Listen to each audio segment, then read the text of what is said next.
started. Okay, thank you. And I've started this too, so we can have folks start. Dan said we had about 108. Yeah. All right, 5 seconds. Good luck. It's all you. Okay, thanks, Dan. All right, we're at 9 o'clock. Good morning. And we see people starting to filter in, which is always fun. So this is a webinar, and those of you who I do online training with, we usually do a meeting. Webinar is a little bit different. So we have the Q&A, we have the chat feature, and I'll be monitoring chat, and then Marshall's going to be monitoring Q&A. And if you have, questions or, insights you'd like to share, then we will get those to the presenter, and we're going to not make the presenter try to monitor those things too. Marshall and I will do that. But just a few other announcements. First, if you are a licensed foster parent, just as a reminder, you also need to register for this class in the training portal, and that allows you to access the 3 things for training credit assignment. And so after today, make sure you go in, register for the class. We've left it open, I think, for a week, maybe 2, but do it now because you'll forget. And to go back in and just register for the class and then do your 3 things, and that way you'll get credit, and so show up on your training record. And then Marshall's also going to be putting a link into the chat for those of you joining us who are not foster parents who would like a certificate. Marshall has an alternative way to do that, so you'll go to that link that he's going to share, and that way you can get the certificate for being with us today. And then just a quick rundown of the schedule. So Kyla Clark is with us this morning, and I'll introduce her in a second. She's going to go until 9:50, and then we'll have a 10-minute break, and then Alisa van Langeveld will start at 10 o'clock. She'll go till 10:50, and then Les Harris will start at 11 o'clock, and he'll finish us up at noon. And so let me introduce Kyla. So just look at my notes, making sure I get everything down. So Kyla, we're so lucky to know her here at Utah Foster Care. She is our primary, everyday, ongoing, all the time contact with DCFS. So when we have questions or concerns or anything we need, we call Kyla, and she is wonderful. She is the Strengthening Families Program Administrator. She's been with DCFS since 2007. And I just found out she's also a Weber State grad. So those of you who, and we love that because purple is one of our color. And so we love Weber State because they share that purple with us. And I've been privileged to listen to her present before, and I learned so much, and she has a wonderful presentation style, great sense of humor, and a lot of foster parents have also said they appreciate her so much too. So I'm going to go ahead and turn it over to Kyla, and she's going to take us to 9:50. Thank you for being here, Kyla. Hey, good morning, and thanks for having me, and welcome. I got to see some of you the last couple of days up at the Foster Cluster retreat, and that was wonderful. I'm going to figure out, we're going to say that technology is going to be my friend today, and I'm going to go ahead and present my screen about the whys of visitation. So let's start this as a slideshow, and someone let me know if you're not seeing my screen. Otherwise, I'm going to assume we are good to go. So first off, I just have kind of a fun question, and that's where we get to find the chat feature and do our little first audience participation part of the morning. And that is, what do you think is one of the top growing industries in the world right now? One of the top 10 fastest growing industries in the world. And why would that be relevant to where I'm starting my talk today at 9 a.m.? E-cars, video conferencing, tech, yeah, all of those are in there. AI, definitely. Communication, social media. Some great guesses, good conversation. All of these are in the top 10. App producers, yes. And app producers is a perfect segue to the one I'm talking about. One of the biggest apps going on in the world right now, it's a $5 billion international industry, is not sex trafficking. Thank goodness, not that one. It is growing, unfortunately, or we're getting more aware of it. Either way, it's not a great industry. We definitely don't want to be promoting that one.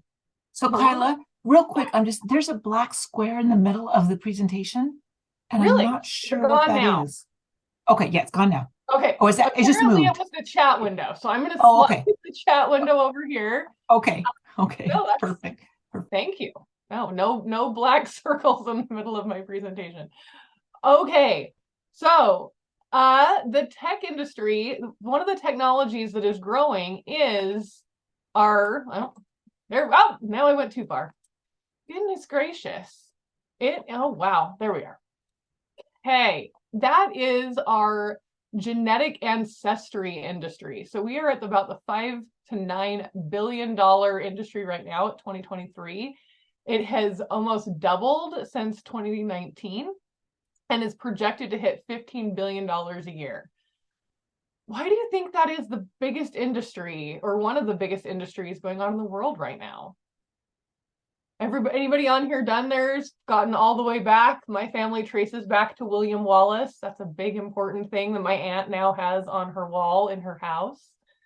Yes, it is that it's that understanding of where we come from.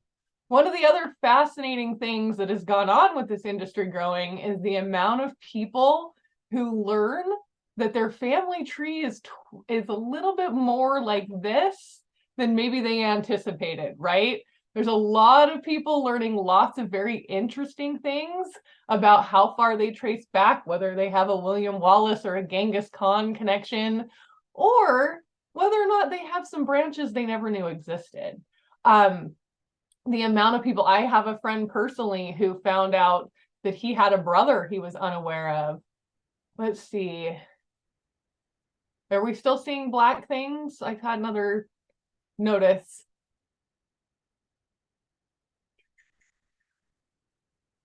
Trying to talk and I'm not me. It's just on this. There it's gone now. Oh, it's just covering one of your trees. So it is the chat box. So if I ask a question in chat, I'm not going to be able to see any answers. Yeah. And we'll try to let you know if there's something that comes up in chat.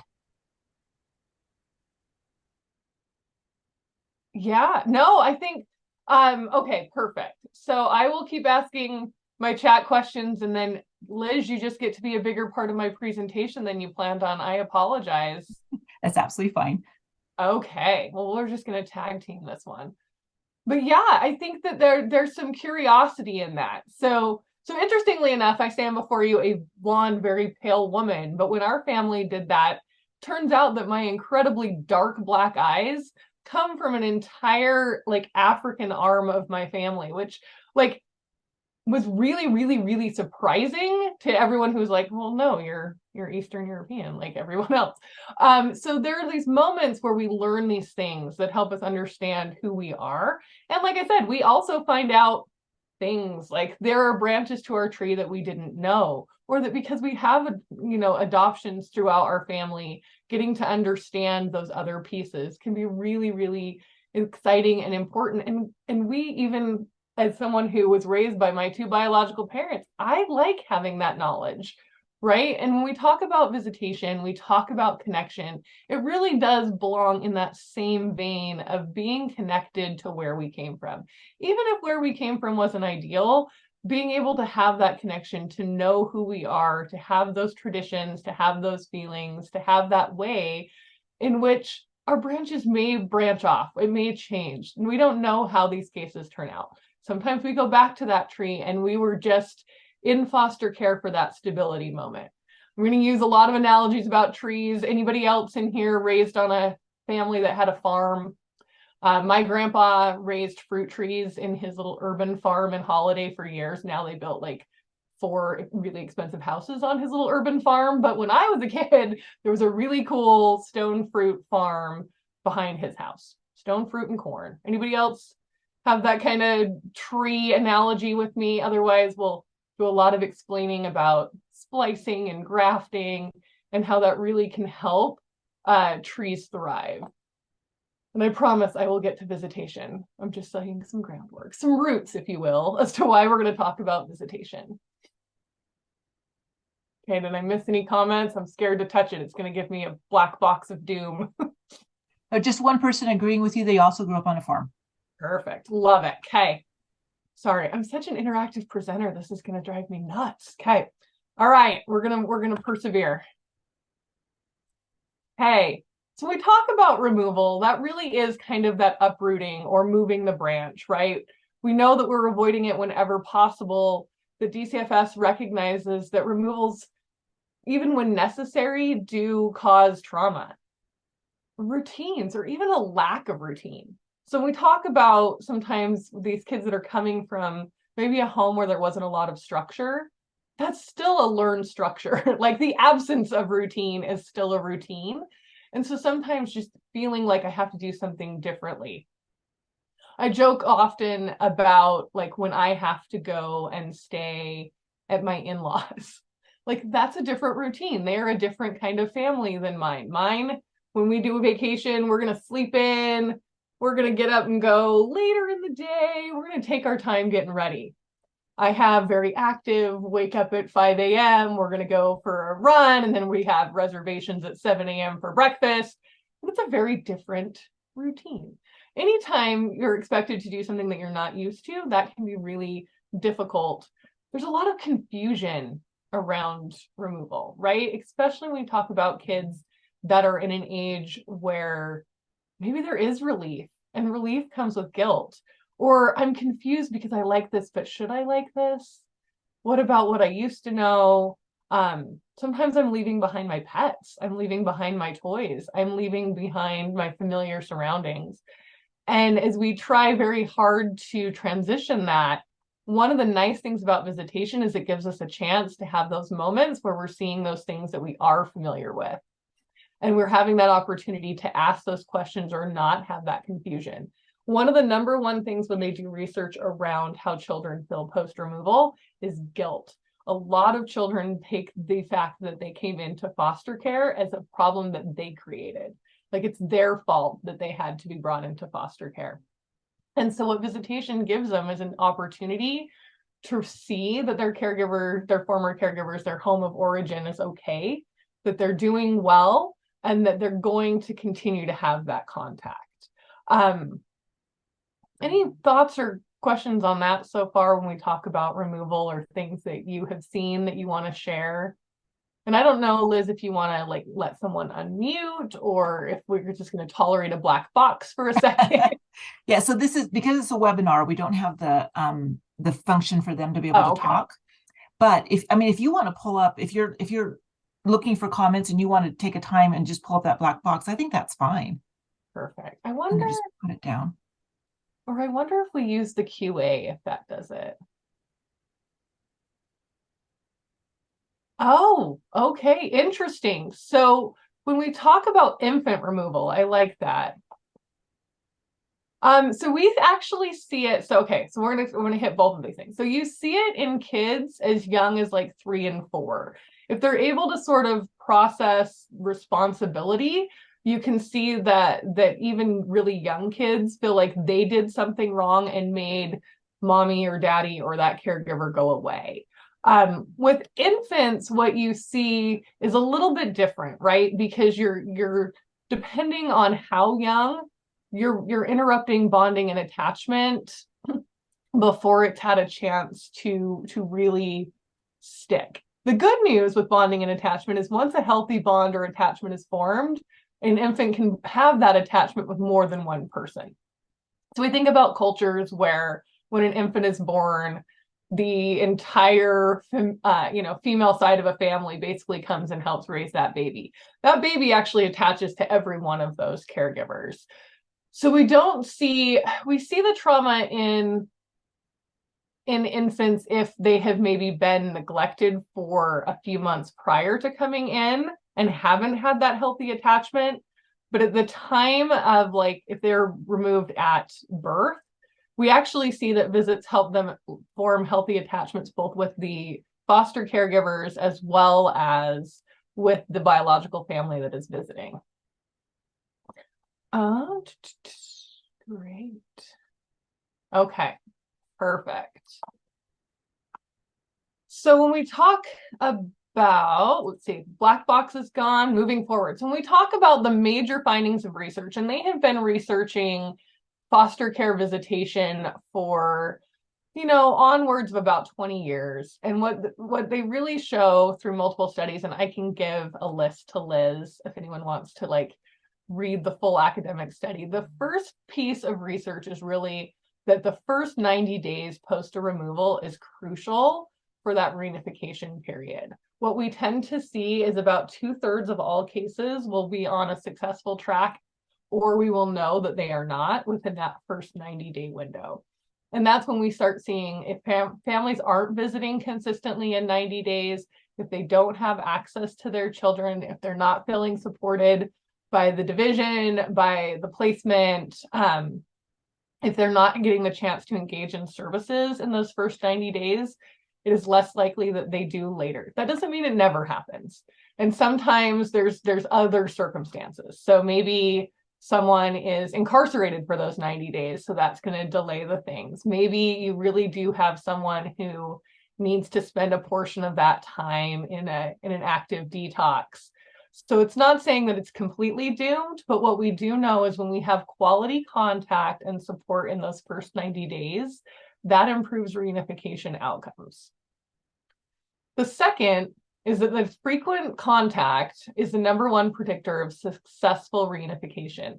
And when we talk about frequent contact, that is really those supportive visits. It's that opportunity for not only the person who had their children removed, but also the children to share information about how things are going, where they're placed, that they're safe. When we talk about what families get from the first couple of visits is a sense of understanding that their child is okay. The removal is traumatic for the parent point of view because they really don't know where their child is going. And that worst case scenario that goes on in a brain when you don't know where your children are going or who will be taking care of them can lead to a lot of that anxiety. And so these first few visits where they get that chance to meet you, to see that their kids are coming and showing up clean and fed and cared for, really is a huge opportunity to kind of build that relationship and decrease that anxiety in hopes that they really can engage in those reunification-based services.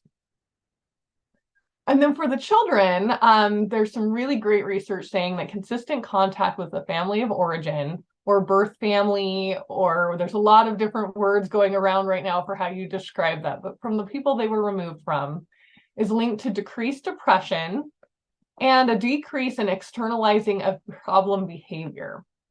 So that means long-term, when kids have consistent contact, and it's not just with the primary caregiver. So maybe the primary caregiver isn't in a place to have consistent visits, but was there a relative that we can still have contact with? One of the things when we talk about parent visits is it's important for the parent, but sometimes the parent can't visit. And how do we also have familial connections for these kids, especially if siblings are being split, so that they have that sense of identity, right? Those roots and those pieces about the tree in which we spend $5 billion a year researching our ancestry, right? Like that connection to other people, even if that primary caregiver, say like in my example, the incarcerated parent, is there a relative that this child has an extended relationship with that they could have some contact with to help keep that sense of identity? And I noticed a comment popped up. Let's see. Yes, Anna. And this is a great reason when we talk about kinship. And I want to kind of challenge kinship thinking. Kinship placements are amazing, and we love when we can place with kin. That doesn't mean that kin stops there. And I think that that's the perfect reminder while we're talking about this on the slide, is that kinship is so much more than someone who can maybe become a kin adoption placement. Kin can be natural respite for you as a foster parent. Grandparents, aunts, uncles, maybe that aren't in a position to take a child in full time, but could still if they spend one weekend a month at grandma's house, let's explore whether or not that's something that they can continue to do. That normalcy, that sense of routine and that relationship can also be a natural support for you as the foster parent and help the child still feel connected. Let's see, what other beautiful comment did we get here?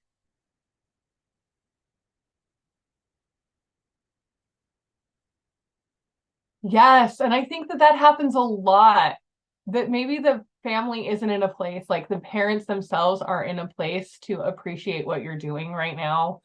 There's a lot going on when it comes to a kid having to be removed.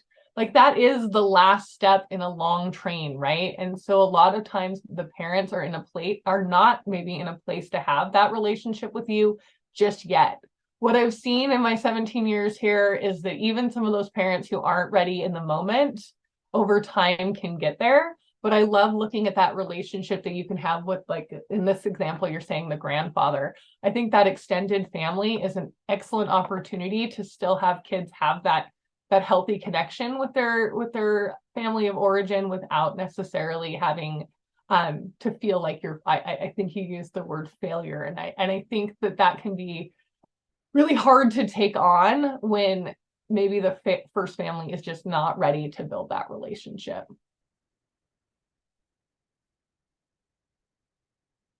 Yeah. Oh, and I love Jennifer that, yeah, you're kind of responding to Emily that they do feel responsible, and they need to take care of each other. And one of the things that we also realize with kids is that sometimes these visits help children who have felt like a caretaker to their parents.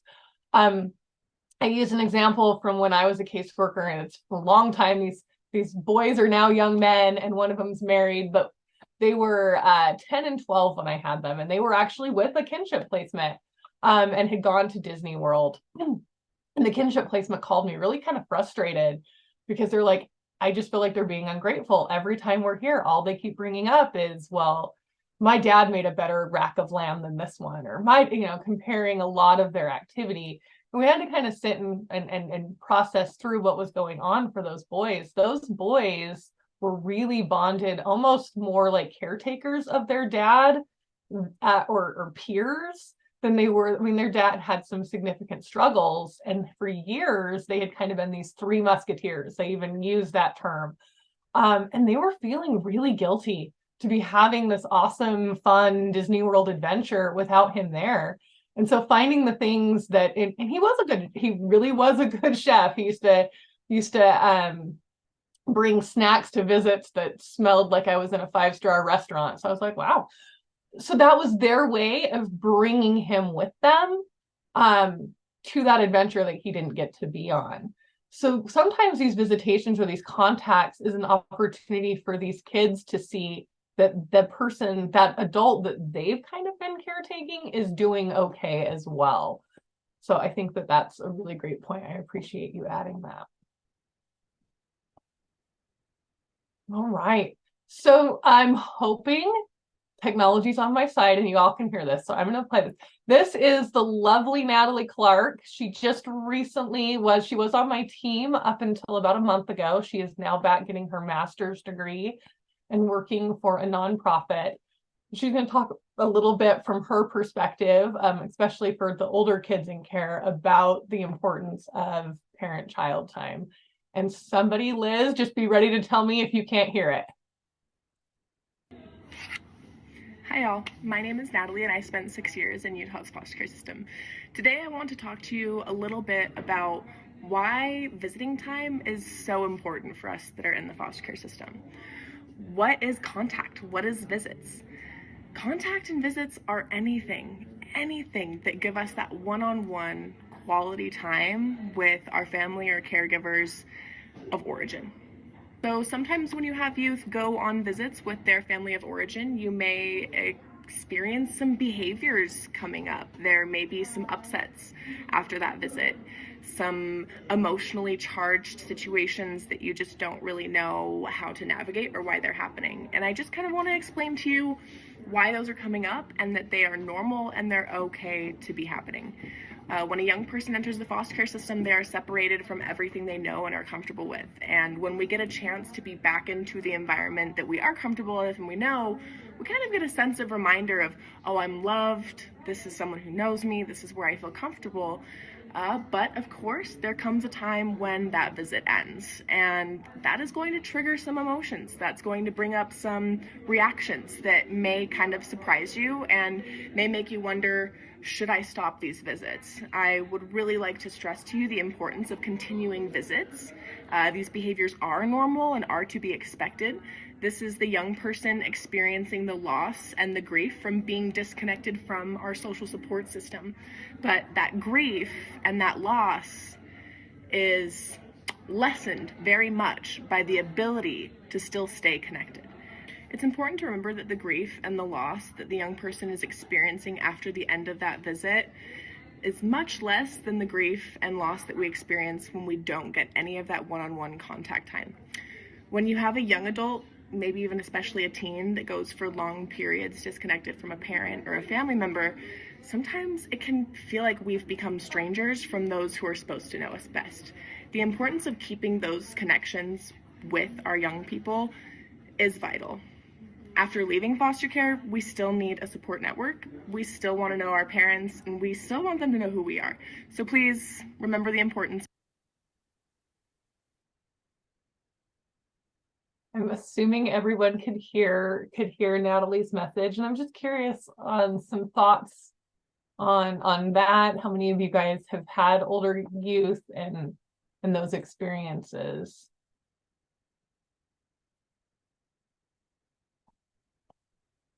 Okay, some great comments. Let's see.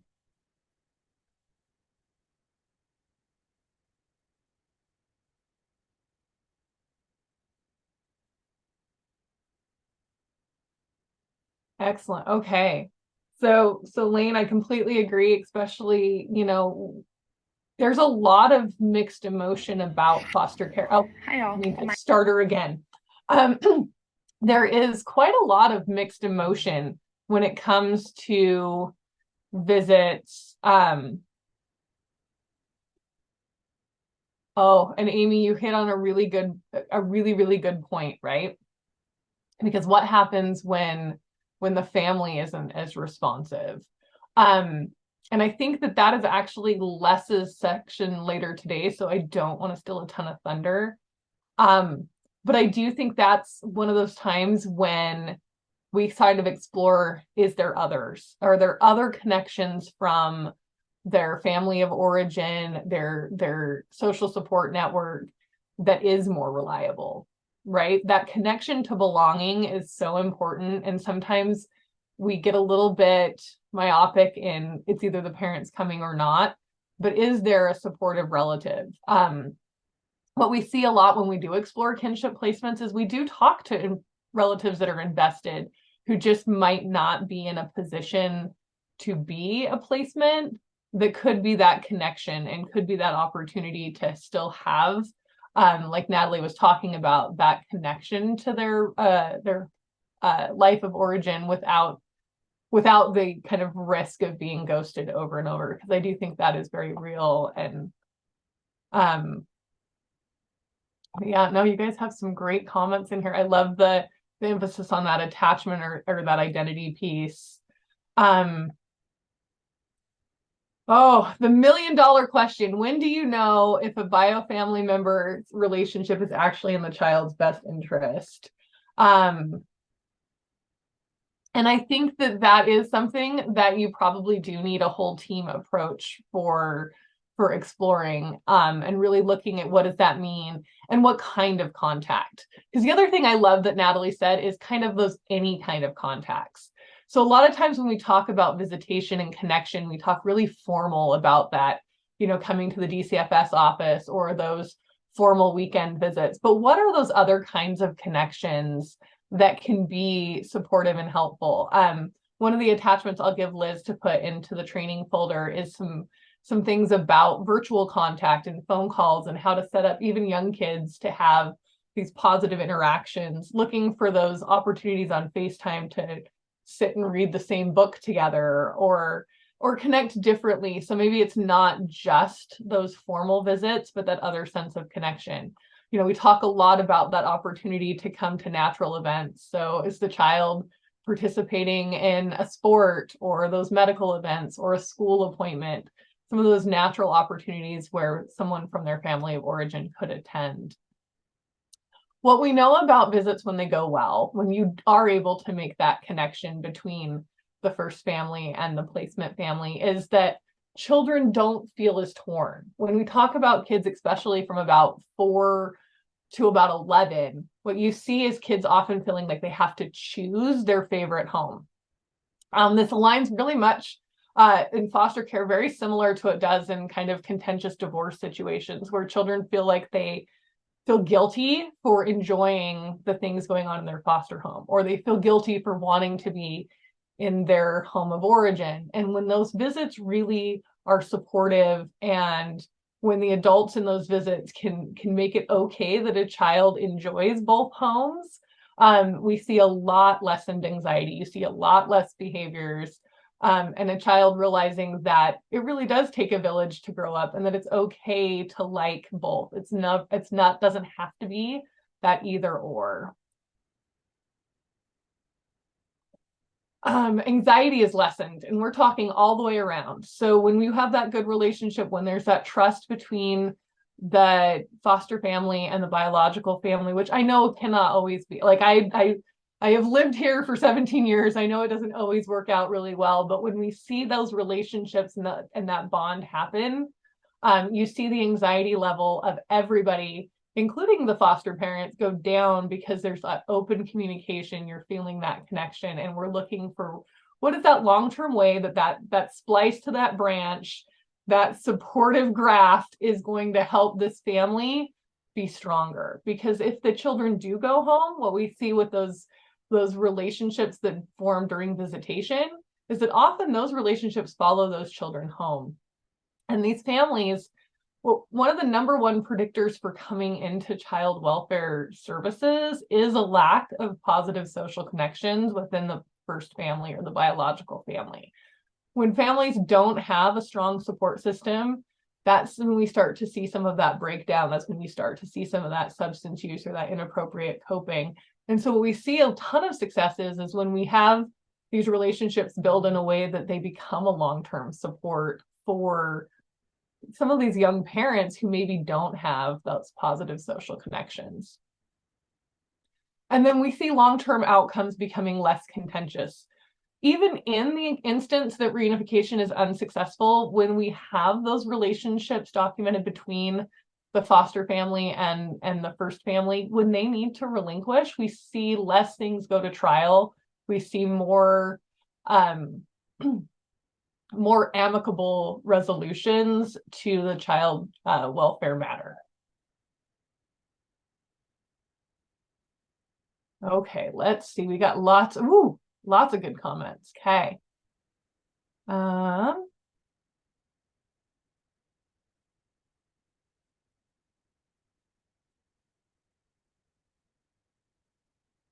So the aged out children and ongoing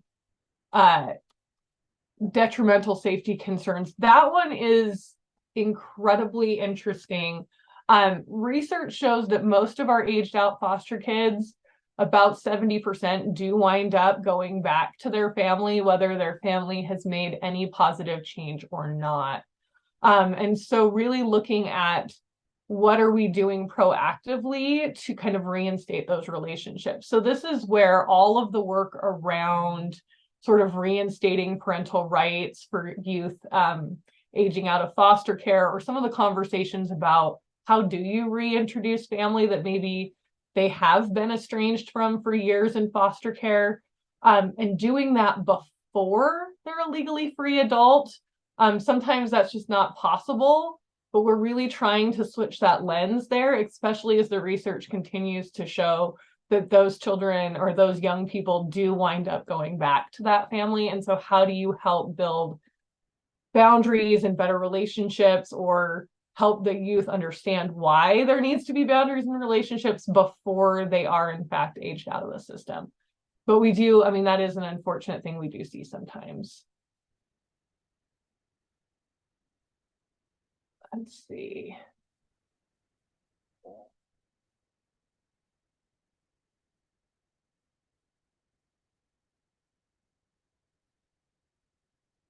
So what we see about the infants is that the bonding is vital for not only the child, but it's very vital for the actual parent. So on a sad statistic, for women who have a child removed at birth for substance use, they are about 65% of them will have another child within the next calendar year. If they immediately have the child removed and relinquish their rights. if they are offered services, even if they don't successfully get a reunification, they do not have another fetally exposed baby. It drops from about 65% down to about 15%. So one of the reasons that it's incredibly vital that that bond and attachment happens, even if they aren't able to be successful in reunification, is that we really are seeing that without that, we tend to have more and more children born to that fetal exposure. So we're really trying to stop a cycle, as well as if you aren't bonded and attached, if you see someone who doesn't come visit an infant at all within those first 90 days, they almost never come back to bond to that child or come back to engage in any kind of service. So that bonding and attachment is really, really vital from the parent perspective, as well as for that infant, because if the infant doesn't have an attachment to that adult, to that caregiver, and then they are reunified, you see a little bit of that loss of that secure attachment. So ideally, the visitation schedule between the infant is so that they are healthily attached to the placement, as well as to the biological parent, so that in the case of a reunification, that healthy attachment can transfer.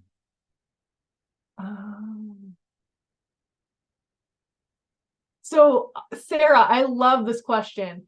I would say this is where you're going to talk to your RFC and you're going to talk to your caseworker and you're going to advocate and say, look, who else has a relationship with this child? If the child's old enough to tell you about, when you're getting to know them and they're telling you about how they used to spend summers at Aunt Jenny's house, or the cousins they used to play with, or whatever those pieces are, as you start to hear about these relationships that matter to these children, that is a great time to bring that up to the caseworker. Say, hey, is there a way that they can have some contact with, this aunt and these cousins, or this grandmother? We are definitely doing all this training along with our workers to talk about kin connections and the importance of thinking about kinship beyond placement. But definitely feel like you have a voice to advocate for that yourself, for the children that are placed with you in those relationships.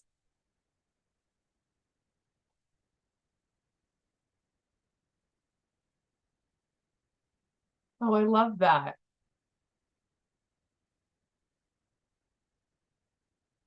Love that. Like, invited dad to a foster daughter's Christmas dance recital.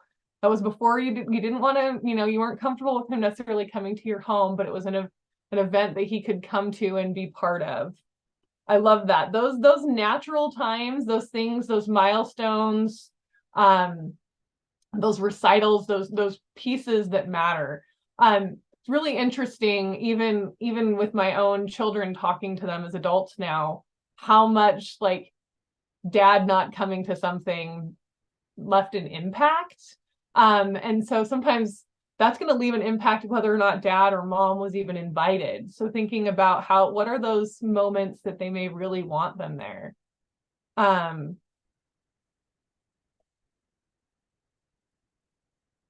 Oh, I love that. If both sides are willing, is there a place for bio and adoptive parents and the child to participate in therapy together? So there actually is a couple of models for that. One of my absolute favorite for younger kids is biobehavioral attachment catch-up. No, attachment biobehavioral catch-up, ABC. CPP does some of that work as well. Child parent psychotherapy, the Children's Center offers some of those things.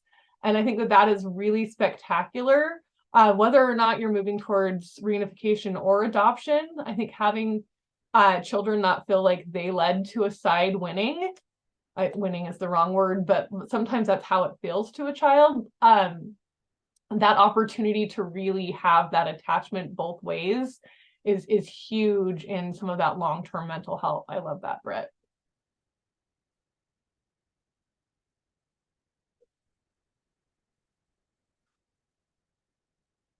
Oh, and I love that you guys are sharing these like real life experience stories. Family, kind of coming back to that family tree analogy, I think when we really think about those different shapes and those branches and truly being able to look at how these relationships might be different. And so she got to see her, I mean, Lane still gets to see the granddaughter, and this adoptive family becomes part of your family and that family tree and those branches. I think that's huge in when we think about kind of that it takes a village, and especially for kids who have these extended relationships, how do we keep those? I think that's fantastic. All right. Oh, and I love some great examples, compliments. Thank you for sharing those, Cindy. I think those are really good, tangible ways, acknowledging the trauma, complimenting about what they're doing well with their kids, asking for advice. Like that is such a great tool when you think about just a way to validate a parent is literally just asking them, hey, when your child's upset, what has worked to comfort them? What's their comfort food? What are those things that you've got? What are their favorite, joke or game to play? Some of those things that just kind of value that they do know their children. For the most part, kids who do get removed do still come from a home where there was love and attachment and there was positive. And so being able to really talk about what did work and valuing them as a parent is amazing. So suggestions about visitation directly after adoption. My suggestion is that this gets talked about long before the adoption gets finalized. So child welfare proceedings are anything but fast, right? Like it is a process, it is a journey, and there are a ton of hearings. When we start moving towards the parents are either going to relinquish or we're headed to trial, that's really when we need to be making sure that those conversations about what that's going to look like afterwards. I think a lot of time that tone is set between the termination of rights and prior to the adoption date. And what does that relationship look like? And I think that's another place where that extended family is going to be really, really important, because it might be too raw for the parent themselves as they've just gone through a termination trial or they've just voluntarily relinquished. We might need to be looking at who else can be in part of these visits. What does that look like? And then be really realistic and honest about what that long-term contact is going to be. And I think the more clear we are with expectations of what would change that long-term contact, like if you're saying, yes, under these circumstances, being very clear about what those circumstances are, is going to help with that in the long term. I think if we've already gotten to the adoption, we're behind schedule on figuring those pieces out. All right. Oh, okay. So the other thing I just wanted to hit on really quick, and then we'll go back to the comments because you guys are engaged so beautifully. I cannot thank you enough. I can tell you how many times I do a training where I want a chat going and there's like 2 comments. So you are making my morning. Really what we're talking about, and I think this dovetails nicely into the examples that you guys have been given, is that we're modeling that communication and shared support. When children are learning healthy communication and healthy relationship skills between the adults they care about in their life, that is huge. Modeled behavior is one of the best ways to help a child learn how to be as an adult. So that is a great, incredible opportunity. And the way that you guys are talking about some of the ways that you do that is more powerful than any parenting class. In fact, it's as powerful as therapy. When we talk about what modeling offers, you see those impacts of when kids see behavior of healthy adults, that is super impactful. Provides the child with a chance to relieve worries about what's going on with their parent. We talked about that a little bit. And then that emotional intelligence, that ability to kind of connect in really difficult situations. And we know, and I honor, and I am so lucky to get to work with all of you and through the foundation every day. We're asking for this super high tip of the iceberg Maslowian emotional intelligence in being able to be in one of the most emotionally wrought, difficult situations and be compassionate and be leaned in and be there emotionally for children and for their families, and having that, like, looking for those opportunities for connection. And so just that appreciation of showing that emotional intelligence. And again, modeling that for the children you are with is huge, and will be that, again, that graph that really grows strong roots and strong branches in this family tree, regardless of outcome. Okay, so the last thing I want to show you is this beautiful tree. So there is a professor in the Northeast who decided it was his mission to preserve all of these ancient stone fruits that were starting to become extinct. You know, fruits could go extinct, but that's what I learned. And so he has actually gone out and collected 40 different types of stone fruits and have grafted them all to one tree. And these grafts come in, you know, they're bound. It's like a little mini greenhouse wrapped around this branch. And each one of these branches then grows and splices from there. And it creates this beautiful, multi-blooming, multi-impact situation. And I want, as a visual, because I'm a huge visual person, to think about that's really the impact you're having when you're having these healthy interventions, being a healthy foster parent, having these impactful visitation, supporting the family, modeling these pieces. That's really grafting your family, your family's culture, your support to the tree. And whether that is for a short period of time and you helped that branch grow for a few months or a year, or if that's a permanent graft and that tree, you know, that is a branch of your family tree forever through adoption, you have strengthened and improved what's going on for that child and their roots and their branches moving forward. And that long impact, I think, is just beautiful. It's an art that we ask you to do, that art of support and understanding and compassion. And we just appreciate every one of you showing up to do that. And let's see. Oh, yes, I should be reading the comment completely aloud. I agree with that.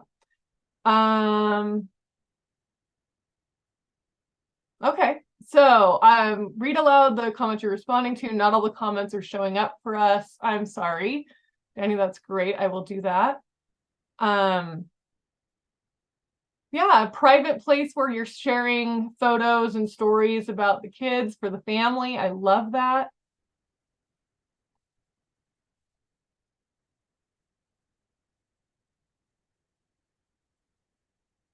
So one of the important tasks in having a child enter my home is to create safety.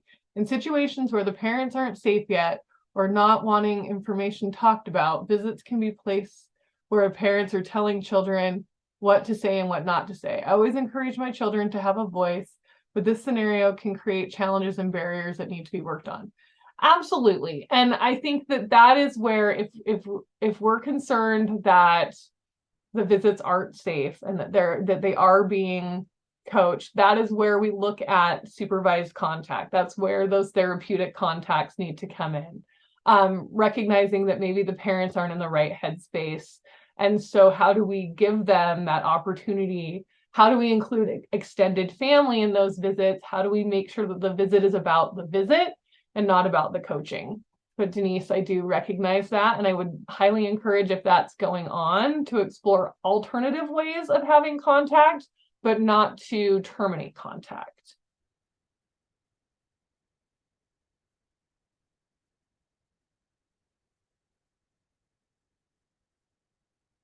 And so we did have to establish rules about boundaries for being respectful to each other and not sharing pics or information on public social media.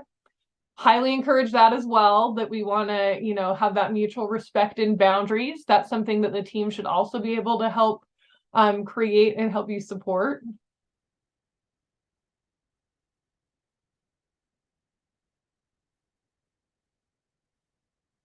Well, and we've got some adopted kids together with siblings that they had never met before. The parent is in prison, so we are working on relationships and siblings.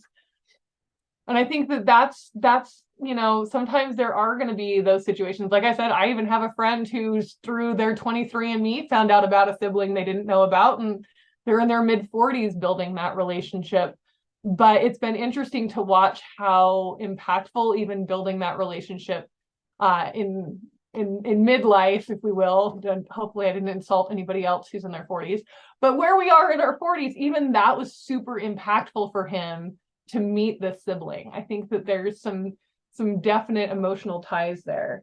And I am at time, and I know I've got another 20 great comments in here, and I just appreciate so much your participation and questions and comments. And I'm sorry that a little black box showed up every time I opened the comment section, but please take my information from Liz.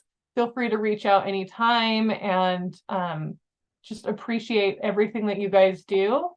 And if nothing else, you have a beautiful picture of a 40 different fruit tree. That's wonderful. Thank you, Kyla, so much. I went, as you were presenting, I'm thinking, see, I told you she was good. So just absolutely always learn from you so much. And and just so you guys know, Kyla's kind of a little bit behind the scenes in a way, but she's working and doing so much good. So just know there are these amazing folks like Kyla who are working so hard with DCFS to try to do this child welfare thing the very best we can. So thank you, Kyla. And then anything, Kyla, you would like to share with the group that came today, and then we'll have a recording of this as well. So we have on the training portal, there's a place where you can put files and handouts and stuff like that. So anything you would like to share with them, go ahead and just send it to me, and then I'll make sure it gets to them. So thank you so much. And lots of thank yous. So I hope you're seeing those thank yous coming in to you. So I appreciate that. Okay, so we're going to take a break till 10 o'clock, and they're going to come back with Alisa. We'll see you guys then. Thank you. And if you guys just want to stay on, you're just going to watch us get Alisa set up. So you guys can't see us doing that thing if you wanted to sit there and do that.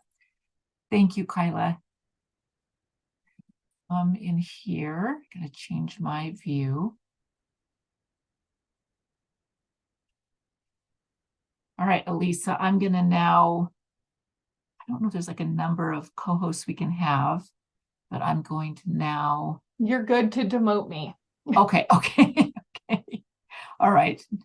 No offense, just for this webinar, that's all. Okay. So I was telling Dan and Marshall that even though Dan's been with us for a long time and Marshall's getting there, Les knows Alisa very well. So sometimes too well. We have a few, just Kyla, Alisa used to work for us like 20 years ago, probably. And there's a few pranks that some folks played on her that are still live in infamy in the Utah foster legendary care. I love it. So Lisa's very forgiving that she's coming back and even being on the same training with Les. So we're grateful to have you. And then I've given Lisa, I've given you co-host permission, so you can go ahead and share your slides. And then I got those too, and I'll go ahead and add those to the training portal. Les, are you on to apologize to Alisa? Well, not apologize, but certainly determine whether I need to offer a rebuttal of any kind. I don't think there are rebuttals for throwing her in the snow and giving her Christmas trees that weren't really hers. Yeah, good stuff. I remember these, but not with as much infamy. Okay, good. Pretty great collegial interactions. Good. Pretty happy. That's why we still are so fond of you. I'm going to pull up your bio too, so that I can have that ready to go.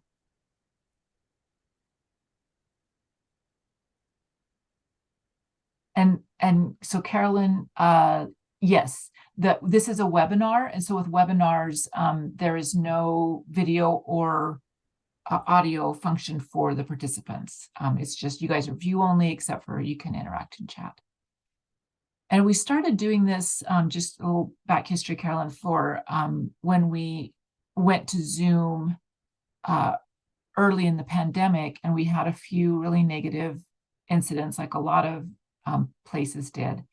And so the webinar is a little more protective, so folks can't try to put things on the screen that aren't okay. But apparently they've really upgraded the meeting function, that a lot of those safety functions can be in there too. So Dan and I were actually talking at the beginning of this that we may, the next time we do something like this, we may do the meeting function, because then that would allow you guys to see each other and also to unmute yourself and share, or we can unmute you as the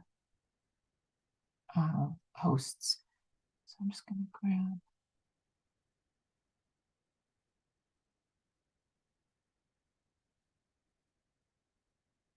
there and there. And it's nice, Dan, that you're doing the recording portion, because that allows me to kind of manipulate my screens that I couldn't do if I were the recorder.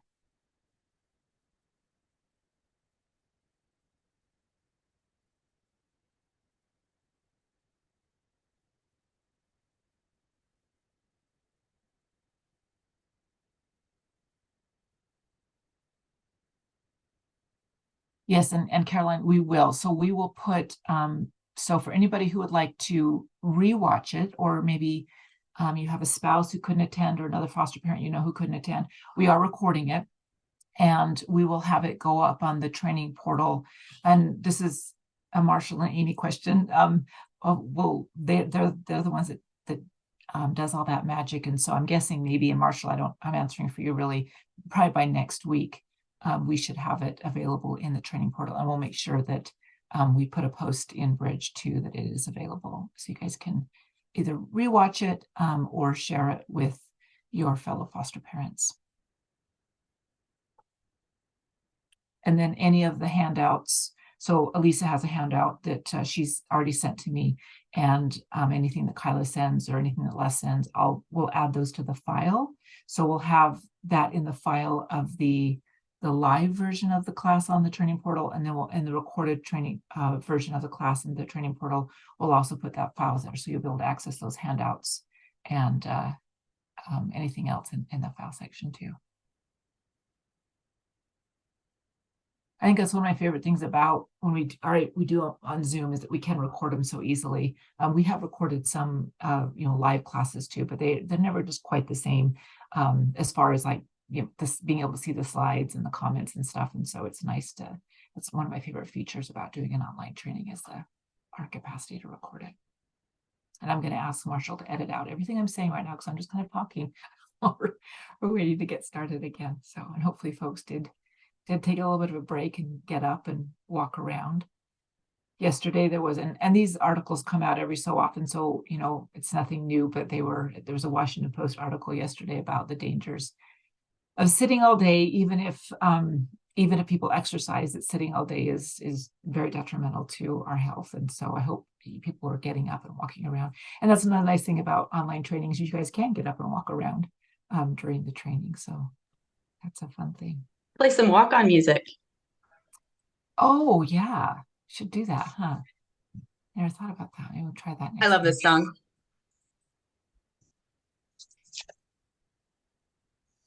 I've heard sitting being compared to smoking. It's the new smoking. Yeah. Which it makes me feel even worse, because I actually have a standing desk at work, and I don't always use it. So, in fact, when I left last week, because most of us aren't in the office a lot this week, but when I left last week, I made sure to have it standing up, just to remind me that I have a standing desk and you need to use it. I feel like I can't think when I'm standing.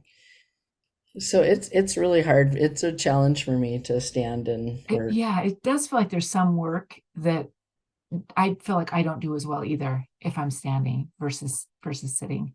Yeah. And this is way too much information. And once again, Marshall, you can edit. I used to, back in the day when I was, and Anna just stood up, back in the day when I had to do a lot of more of the data entry into a database that we share with DCFS and licensing. If I had a lot to do, sometimes it actually was best for me to like sit in my bed and do it. I don't know why, but Yep. maybe just the lack of having to worry about what my body was doing at all, put more energy into my brain. I don't know. But if I had like a couple of hours of catch up work to do, that it was always the best for me, which seems very strange, but I seem to do my best work then. But there's some work that I feel like I do pretty well standing. Look, Amy Smith is showing us all up. She's carrying a baby and unloading the dishwasher. which, you know, once again, the beauty of an online training that, you know, none of you guys would be owning your dishwasher if you were in a live, which, I mean, being in the room together is powerful and we love that too. And yet it's also nice to be able to unload the dishwasher while you're getting some training in. We like that too. All right, well, I'm going to go ahead and introduce Alisa so that she has her full 50 minutes and we're not taking up any of that time with anything else. But just a reminder for those of you who are licensed foster parents to make sure you also register for this class in the training portal so you can add the 3 things you've learned from today for credit. And if you end up only being able to attend partial, just note that you only, you know, saw Kyla's or only Lisa's, or if you saw the whole thing, and note those 3 things. And then the rest of you, Marsha will be sharing a link later that will, if you're not licensed foster parent, but you would like a certificate, Marsha will be sharing a link that you can go to and get that certificate as well. And then I'm going to go ahead and introduce Alisa. And I was talking to her, I think yesterday or the day before on the phone, and I just told her, I said, oh, I should get a bio from you. I said, I feel like I know so much about you, but I probably would share things that aren't necessarily like her getting thrown in the snow, which that would not necessarily be appropriate for this setting, although I've shared it twice already. So I'm going to read the bio that Alisa sent over. So Dr., which we love to say, Alisa van Langeveld is a professor, parent expert, and coach, and a mom of 4. Alisa is part of the faculty in Family and Consumer Studies at the University of Utah, where she's been teaching for over 15 years. She teaches classes on child development, research methods, and parenting. Alisa is an ongoing contributor for Good Things Utah on ABC4, where she does regular segments on parenting and relationships. And she is the founder of 10 Minutes Together, an online parent education platform where she teaches parenting skills focused on the power of one-on-one connection. And she also has an Instagram. I'll look it up while she's talking, and I'll put her Instagram in the link as well, because she shares some great tips in her Instagram account too. Okay, so Lisa, I'm going to go ahead and turn the time over to you. I can monitor chat. Marshall, last time we just used the chat function. No one used the Q&A.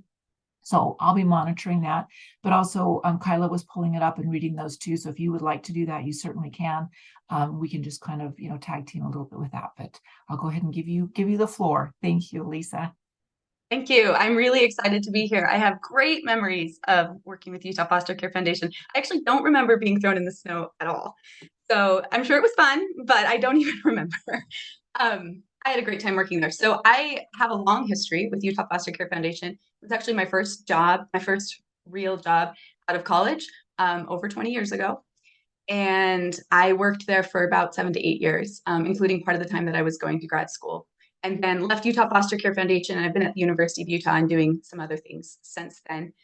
Some of the things I did at Utah Foster Care Foundation, though, that those of you that are foster parents right now, and also caseworkers will have seen, I helped create the initial stages of the exit survey and the foster parent satisfaction survey. So if any of you have completed those surveys, I was part of that initial creation, and I feel really proud about that. I think that's such a powerful research tool that the foundation uses to really direct programming. So I'm happy to be a part of that, and I'm really happy to be here. Like Liz said, I teach at the University of Utah.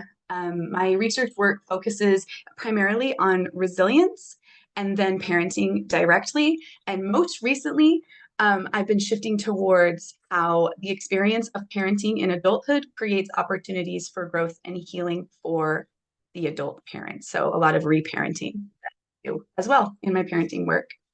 And you can find me at 10 Minutes Together on Instagram. 10 Minutes Together is kind of the concept that I teach, which is short doses of one-on-one connection time. Okay, so I would like to get some comments in the chat, and I will be monitoring those, Liz, but if you see somebody comment in, feel free to interrupt me with questions. I do love questions, but I want to know who is in the audience. So if you are a foster parent, if you are a caseworker, if you are a Utah foster care staff, like let's get a quick idea of who is in the audience here, because that might change a little bit of how I focus what I'm talking about. Foster parent, foster parent, foster parent. Okay. One caseworker, foster care staff, foster parent, adoptive parent, DCF staff, caseworker, adoptive parent, RFC worker. Okay, wonderful. This is a really great broad group. It's who I expected, but with a heavy dose towards foster parents, which I love. I also know that foster parents do a lot of training. And so I'm going to talk about something that I know that you've already talked about, attachment theory. I do want to talk about it because it is very important, but I might not go as in depth with it because I know that there are a lot of experts in this audience. So if you have questions as I'm talking, feel free to interrupt me.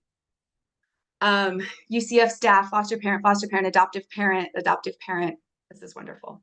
You know, one of the things that we found as part of the foundation, for as far as I know, for the first time where we have real evidence to show, is that the number one reason why foster parents cease to be foster parents any longer is because they adopt.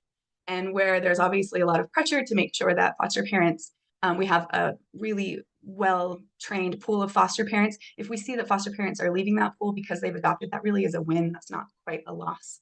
And the research survey, the exit survey, was the research that we created in order to be able to really point to that data and show that success for the entire system. I feel really proud about that. What a success. Okay, my presentation for today is talking about helping visits go well and I'm going to talk about research and strategies for connection. So those of you that are watching on camera, I have my PowerPoint slides over here to the side. So if you see me looking over to the side, that's why. That's where my slides are. All right, let's move on. So quick overview of what we're going to talk about today, and it's going to go pretty quick. So again, I will try to leave time at the end for questions, but if you have questions as we're going on, feel free to interrupt me. The presentation today is going to be split into two different sections. The first section is an overview of the research and the theory behind why connection matters and how kind of we prioritize connection at these visitation appointments and why that would be the case. And then the second half is going to be on the strategies, some specific strategies that I recommend for getting the most out of those visits and really fostering and supporting that connection, connection with the first families and also connection with the foster families. So first of all, let's talk about the big question. How do we even know anything about parenting in the academic world? This becomes a really important question that we ask because so much of what we do is based on data, based on research, based on theory, and we can kind of get in our heads about what we know about human relationships, when the reality is humans have been existing in relationship since the beginning and throughout time. Academics did not bring anything new to the concept that human relationships are important and that they can be more or less successful and valuable. So how do we even ever get any information about parenting? It comes in this cycle. If you can see on the slide, it starts with research at the top, going down to principles or theories, and then those translate into application. So what we tend to think in the academic world is that we start with these grand theory research concepts, and we collect data about families and we analyze that data, and then that tells us about parenting. And then we take that information and we trickle it down to theories and concepts that we then teach, and it trickles down again to families. But that trickle down process is completely inaccurate because families have existed forever, and where we actually collect the data about what families are doing well is in everyday real life families. So the strategies, the interactions, the behaviors actually come first. And then we just observe and try to sort and make sense of where the success is and where the struggles are. But it really creates this cyclical process, not a top-down process. So a lot of what I'm going to talk about today, particularly attachment theory and research, feels sometimes like a top-down process. But as we work with families, as I work with parents, I really emphasize this idea that your everyday behaviors and strategies are actually the heart of where we understand what good parenting is. And we don't have to necessarily be trained in how to do that to be very good at that. But not everybody had a great model of what those relationships should look like and can look like. And not everybody is fully equipped to be able to show up and present in their best way.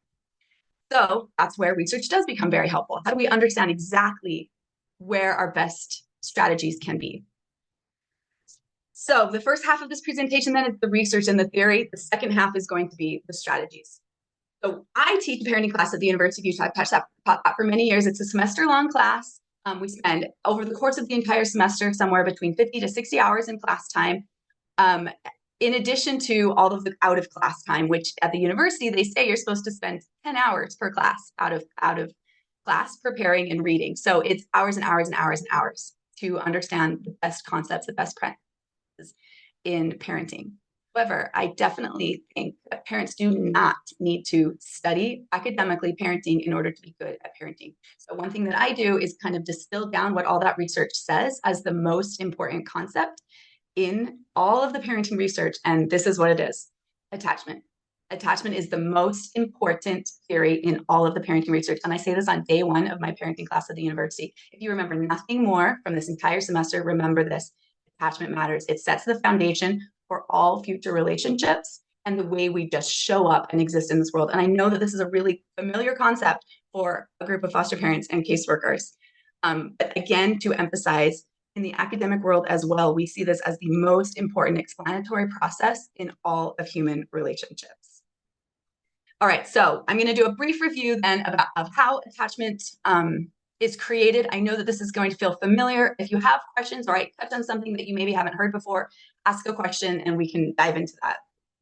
Attachment, the attachment between humans, is the driving force of all human relationships, and we are biologically predisposed to seek out that proximity. Now, in a very basic way, as children, that proximity allows us to remain alive. That if we remain close to our caregivers, we are less likely to starve, freeze, be eaten by animals, get lost in the wilderness.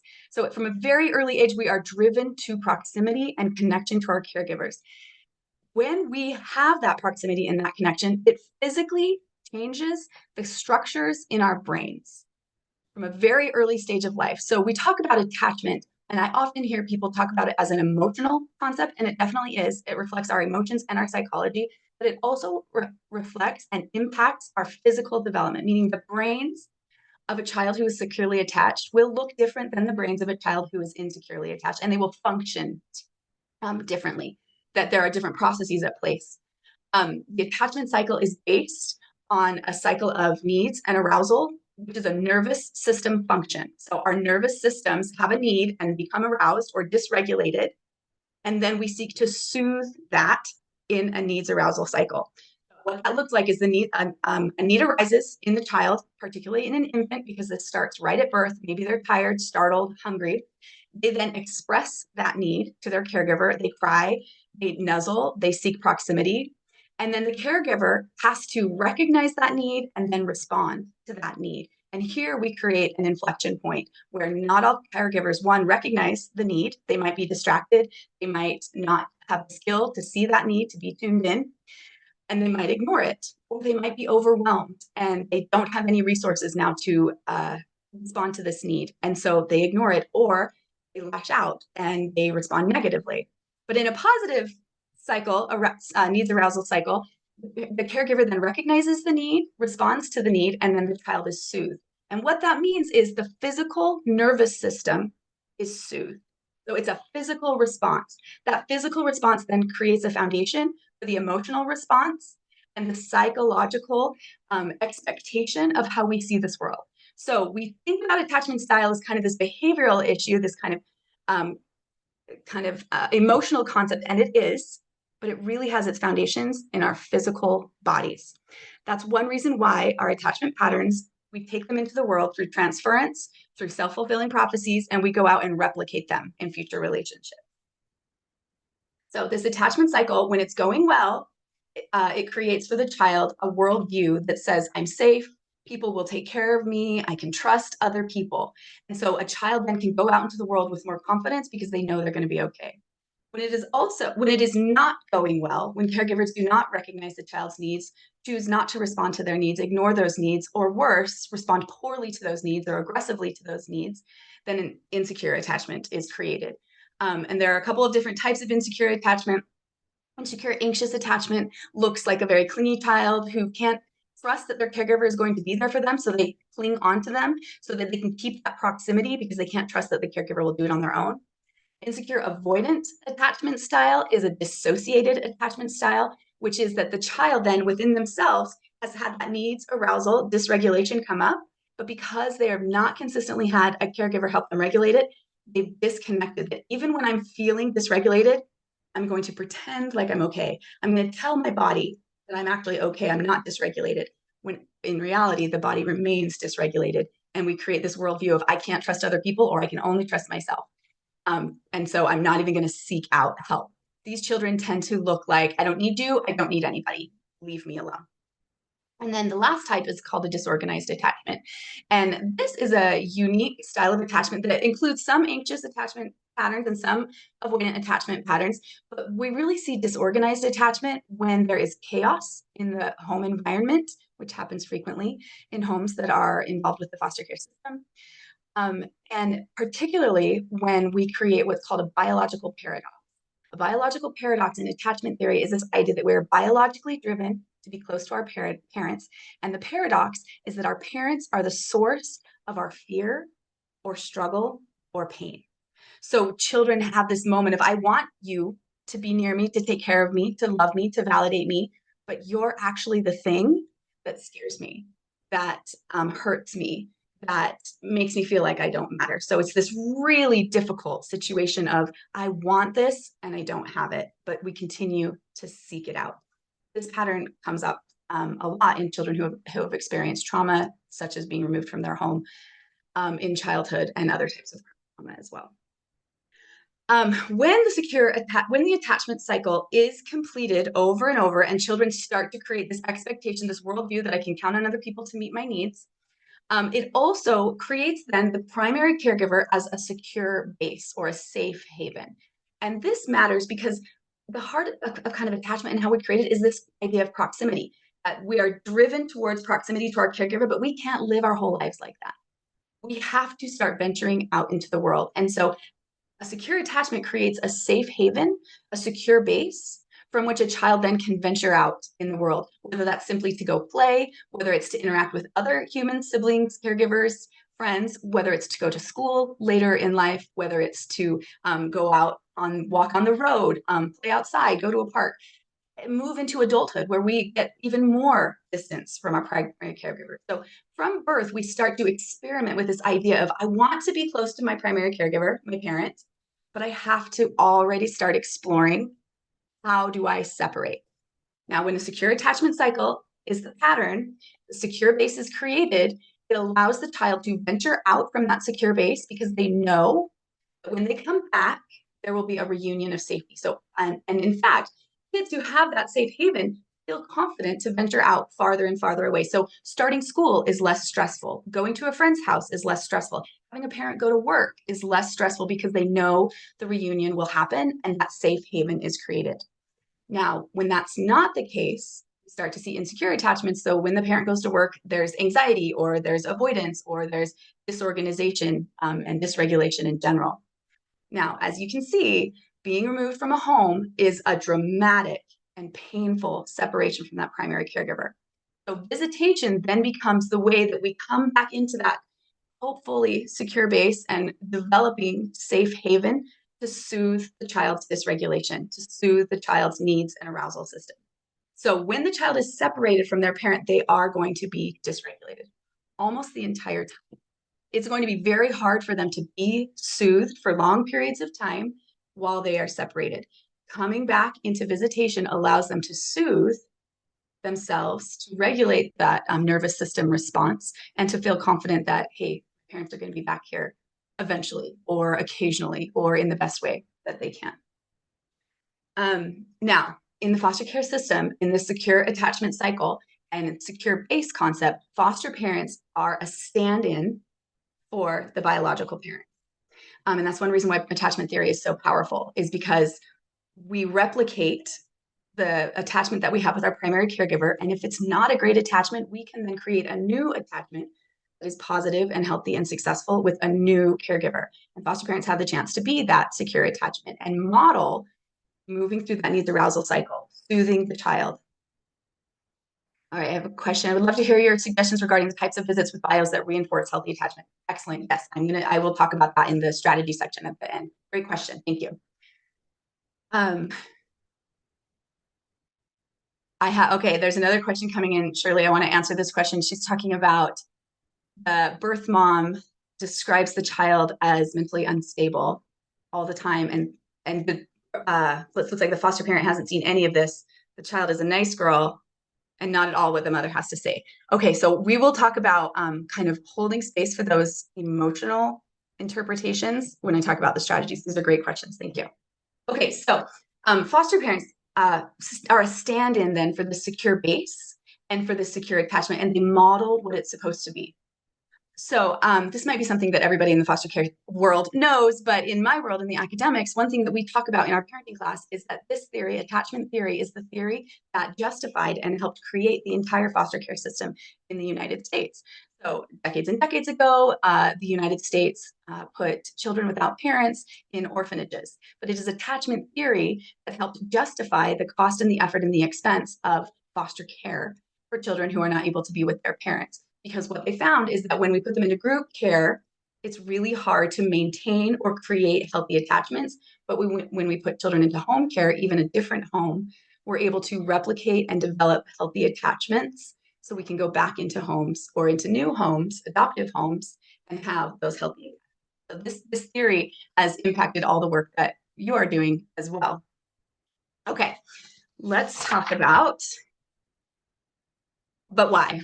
Why does this happen in attachment? Why is this so powerful? And I want to talk for a second about the neurobiology of attachment. So the brain, what is going on in our brains that creates these attachment patterns? This needs arousal cycle that we talked about is a cycle of regulation and dysregulation in our nervous system that happens over and over and over and over during the day. It will look often as a stress response, as a fight, flight, fawn, or freeze response, that we have this dysregulation and we need to do something about it. Now, best case scenario is we have this dysregulation. We reach out to our caregivers who help us come back into regulation, deregulate that. If we don't consistently have that co-regulation, is what we call that then, seek proximity, calm with the caregiver, then we create a fight, flight, fawn, or freeze response. Fight, aggression, flight, run away, disconnect, freeze, do nothing, do not engage, or fawn, love bombing, and overly compliant. So what's happening in our bodies then, in our brains, is that we are dysregulated. There's a hormonal response in our brains that we then need to soothe through that needs arousal cycle. And that process creates patterns in our brains that predict future relationships. So that when I start to feel dysregulated like this again, I remember how I soothe myself. And maybe I soothe myself in a positive way because my caregiver helped share their calm with me. Or maybe I soothed myself by disconnecting. And now I'm just developing this pattern of avoidant attachment. Or maybe I soothed myself by following after and clinging on to my caregiver and seeking proximity, and an anxious pattern is developed. So with secure attachment, though, which is of course what we want for all of our children, it is predictable. It is a physical state within our nervous system, within our bodies, our heart rate, our cortisol levels. And it is also an emotional state where we make sense of what's going on in our body with our cognitive understanding. So in our brains, we have what we call, we have the right and the left side of our brain and two different modes of processing, where the right mode processing is a lot of facts and data and very linear. The left mode processing is very abstract and very emotional. So one thing that happens for children, particularly when they're pre-verbal, is that they will feel an emotional response to their caregiver. It could be comfort, it could be fear, it could be disconnection, it could be disapproval, it could be sadness. They'll feel that before they understand what that feeling means. So in the needs arousal cycle, when we can make sense of what we're feeling, then we're able to be soothed. And that making sense is actually a tool I'm going to talk about telling the child's story. So you're helping them make sense of what they feel. What that might look like is after a visitation, child comes back into your home or back into the car for the ride back, and you say, hey, that was a big day for you. You probably felt a lot of big feelings there. You haven't seen your mom for a long time. And she looked a little bit different than the last time. So you start with the facts, the left mode processing of just the facts of what happened. And then you add the right mode processing. That probably felt very different for you. Leave space for the child to answer what it did feel like for them. So I felt scared, or it felt like it was no big deal. That might be a bit of a dissociated response. But when we help children tell the story that they're experiencing in real time, we're helping them make sense of their physical dysregulated state. Make sense of it is a way to regulate it and calm it down and create those secure attachments and that secure base. Inconsistent or unclear information, so we're getting this abstract information in our right mode processing, becomes very confusing for all humans, but particularly for children. And that can leave the body in a constant state of dysregulation and create dissociation between what we feel inside and what we, how we behave or how we understand that.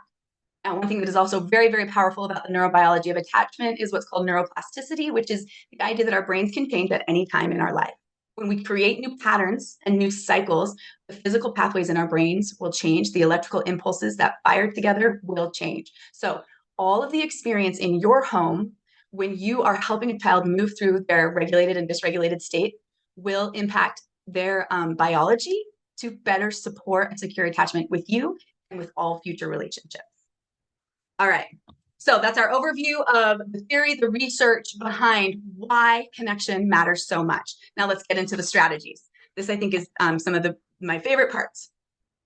So I'm going to talk about 4 basic categories of strategies and then some specific suggestions within each of those. Those 4 strategies are: be the secure base, you, the foster parent, be the secure base; learn to attune, this is an emotional regulation skill; repair as needed, this is really an emotional regulation and modeling skill; and then prioritize connection time, together time, which is the heart of what I teach in my parent education work.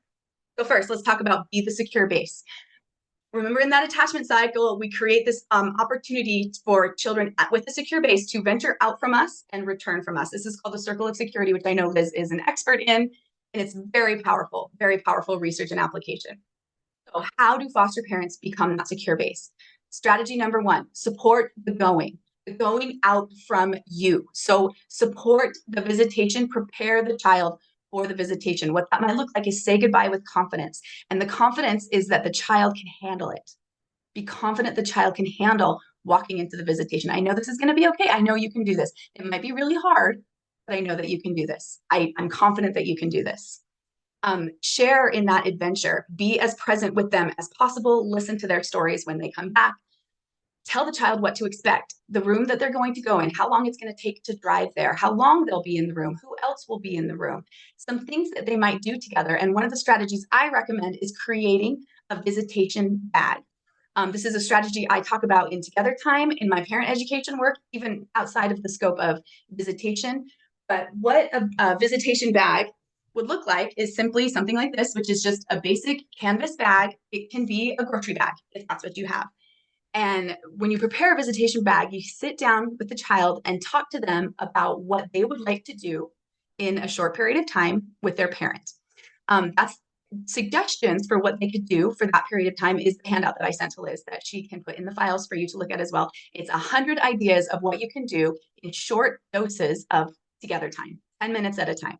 It includes things like paint fingernails, do a puzzle, play a game, draw a picture, trace each other's hands.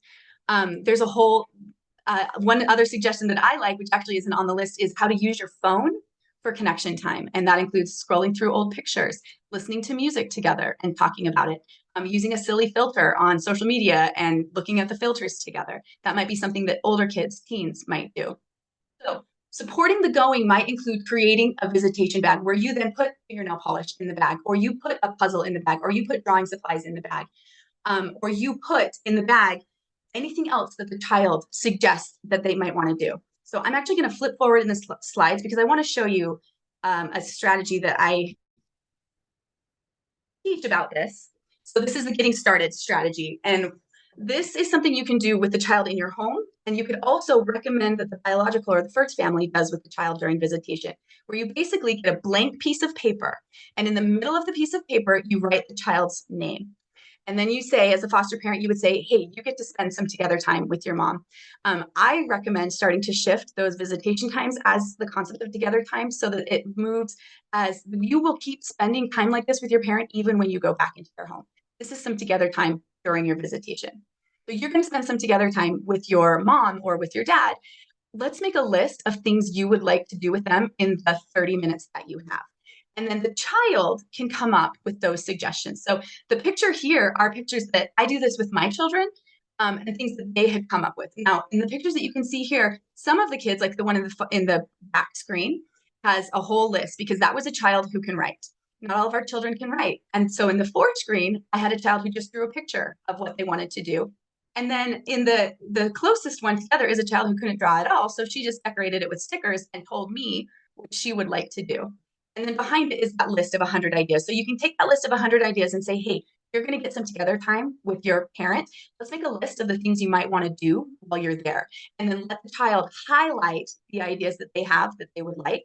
Take the list with them and go through the list again with their first family, with their mom, with their dad. And so they can add to that list and put it in their visitation bag so they can take it and have it with them every single time. So in my, our lists that we use, it includes things like a singing conversation. That's when we're just singing the entire time. It's very silly and it can be very short. A card game, drawing on our skin. That's something my kids love to do because it's a little bit outside of their bounds. So while we were together, we would just draw on our skin and then wash it off. Lip syncing, painting fingernails, puzzles. There's a long, long list of what you can do. All right. So in this getting started, it's make a personalized list, review the suggestions from the 100 ways to spend 10 minutes together, and then put them together in a visitation bag. Okay, I'm going to go back to where we were. So you are the secure base, support the going. Also support the returning. So there's two types of returning that are happening. The child is returning to their parent, and you support that by showing enthusiasm and support and excitement for that reunion. This is exciting. You get to see your mom. I hope it goes really well. I know that might be hard for you, but I'm excited to see what happens. Now also support the returning back to you. You are, remember, modeling that secure base. So when the child comes back, say, I'm so glad to see you. I hope you had a great time. Let's talk about it. The key here is simply to say, I'm so glad to see you. I'm glad you're back. I'm glad to be with you. This idea of you're back in a secure base. Now, this is not meant to create any competition between the foster family or the first family, but rather to replicate when you leave from your secure base, whether it's them or it's us, we're always happy when you come back. All right. And then the last one is to tell the child's story, which we already talked a little bit about. That's the idea of making sense of some of the abstract feelings that they might have had during the visit. So you start by listing the facts when you tell the child's story. So we got here, we were a couple of minutes late. That might have felt really stressful for you. When we went inside, the building was so cool. I think they had their air conditioning on so high. And then you went into the room and I went and sat outside in the lobby. And now you finish the story. What happened next? Now, if the child doesn't want to talk about it, of course, respect their privacy and respect that they want to have that information, keep that proximity within themselves. But you, as the foster parent, as the replication of a secure base, are an open receptacle for that connection. Okay. Oh, great question. So Judith is asking about the together time idea and saying, is there a way to try and get the bio parents to take charge to avoid the risk of it no longer happening after reunification? I think that's an excellent idea. So I would recommend you create a visitation bag with the child in your home, start a list, and then put the list in the bag and send it to visitation, and then have the child, or you can tell the biological parent, like, hey, I learned about this together time strategy. You want to look at this list. This is what your son said he wanted to do with you while you guys got to spend time together.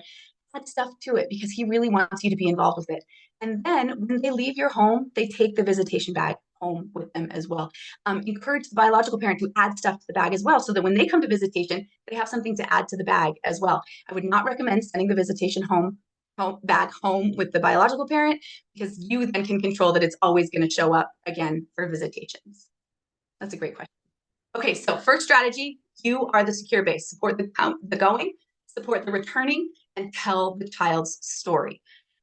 Telling the child's story is how we make sense of really difficult, really complicated experiences, how we soothe the dysregulation that can be created by the emotional intensity of these experiences. It is another way to say you're preemptively providing therapy for the child. So when we're grown-ups and we all go to therapy, I hope we all go to therapy. I'm very good, very, very strong proponent of therapy. We tell our therapist, here's how I felt, and this is why it was hard for me. And our therapist say back to you, yeah, I can understand why that was hard for you. And that makes sense to me. And then we feel soothed. So you're just doing this preemptively for our children. And I do this with my children and recommend all parents do this. But uniquely, children who are in foster care system have higher than average levels of chaos, dysregulation, and confusion in their relationships. So we tell that story by listing the facts and then listing the emotions, validating the emotions. You can suggest the emotions. You can also allow the child to fill in the emotions. It might have felt really hard for you to see your dad today. You haven't seen him for a while. I'm guessing you miss him. And then pause, let them confirm that or clarify that. No, actually, I don't miss him at all. He's terrible. Or, yeah, I'm really missing him. I just want to go back. I don't know why I can't go back yet. Like, allow the child to then fill in those parts of the story. And your job is to hear it, to tell them that makes sense. That makes sense that you would feel that way. You don't have to fix it. You don't have to change their feelings. You're just witnessing those feelings. You're witnessing the story. All right. Strategy number 2, learn to attune. Attunement is an emotional process where we tune into the emotional state of another person. It's an emotional regulation tool, which really means it's soothing our nervous system, because as our emotions become dysregulated, attunement allows us to soothe them. Now, in the research, we talk about this idea called initial orientation, which is basically that all humans walk around with this constant evaluation of an initial orientation, which is good, bad, or okay. So we're constantly on some even subconscious level saying, am I okay? Am I good, bad, or okay? Am I happy? Am I angry, sad, negative? Am I just okay? Everything's even. We also, from birth, start to develop a sense of that evaluation in other people. Are they good, bad, or okay? Are they a threat to me? Are they a place that I can seek proximity and be safe? Are they neutral right now? So we are constantly in this evaluation, this initial orientation of good, bad, okay. You good, bad, okay. Me good, bad, okay. Now, attunement is when the primary caregiver or any human can look at the other person and recognize their state and the other person's state at the same time. I'm good, you're good. I'm bad, you're bad. You're bad, I'm okay. Let me help you. Be with me so you can be okay. You're bad, I'm good. Let me stay with you so that you can also get to okay or good. So we have this kind of constant initial orientation. We are doing this whether or not you know you're doing it. It is a nonverbal sense that we just pick up on people like, oh, stay away from that guy. For whatever reason, not interested. Or other people that might just feel kind of that they're magnetic and they draw you towards them, that they're good and they're sharing their goodness with you. Okay, so when we learn to attune, then we tune into the child's emotional state. We recognize, are you good, bad, or okay? As a parent, as a caregiver, when we use that attunement, we validate that feeling, because remember, it's the confusion of I'm bad and I don't know why. It doesn't make sense. Why? My parent is supposed to make me feel happy, safe, secure, but I don't feel that way. Why? Your job is not to answer the question why. It's simply to say, I understand that you feel that way. It makes sense that you would feel that way. And then hold space for that emotional response and that dysregulation to come.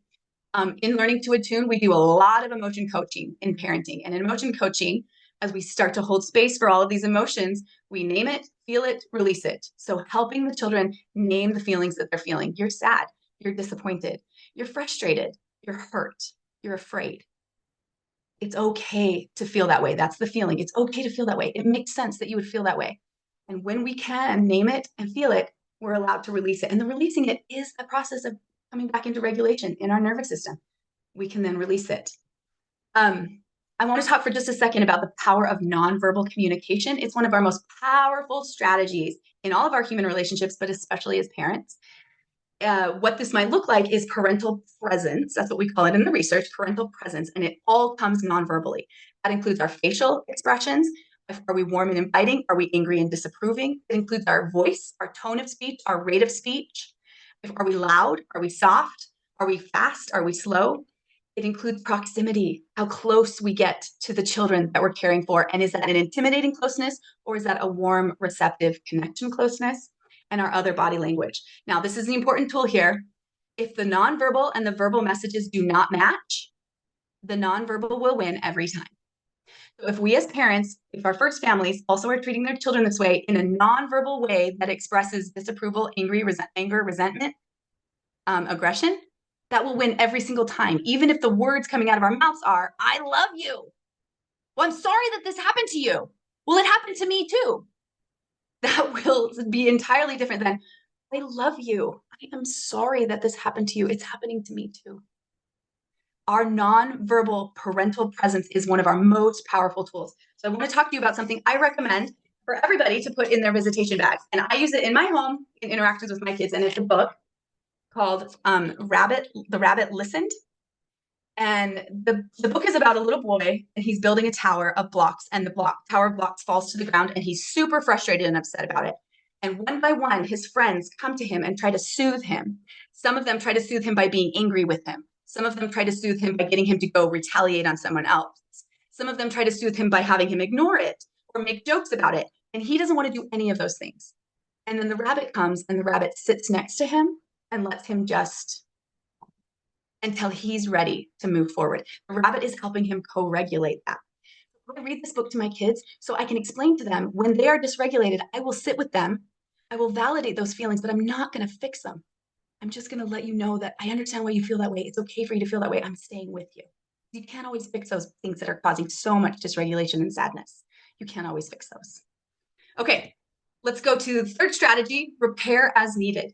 Repair in relationship is one of the most important human relationship skills. It's an emotional regulation tool where we then soothe the nervous system, build connection and attachment by making sense of dysregulations, ruptures, disconnection that happens. For foster parents, you are modeling repair for the biological parent. What that means is you are modeling how to come back in connection as the stand-in for that first family. So what that would look like is you validate what the child is feeling, you take accountability and apologize, and then have a forward action. So that would look like, you know what? I know your parents have treated you really poorly before and it's made you feel really scared. I'm really sorry that happened to you. You don't deserve that. And that's it. That's it. And then I'll sit with you while you continue to have these feelings. Now, if the foster parent can have those conversations, maybe the biological parents are not, or the first family parents are not having those conversations. Maybe they're not capable of having those conversations. Maybe they're not willing to take accountability. But when you can model that style of repair, you then help, first of all, soothe the immediate relationship, but also arm this child with real relationship skills they can take throughout the rest of their life. Last strategy recommendation is to prioritize the one-on-one connection time. And this is the together time strategy, including the visitation bag. Together time is a strategy I teach all parents, which is short doses of one-on-one time focused on full focus and attention on connection. Let's go through some of those steps. This is how I train it with all of the parents that I train. It's true for with the children in your home. So in your home with the foster children that you're caring for, it was also true for the first families these children are going to visit. You might not be able to control how they enact these things, but that is something maybe the caseworkers that are here, you can talk to the parents about maybe going through these steps in their visitations as well and why that might matter.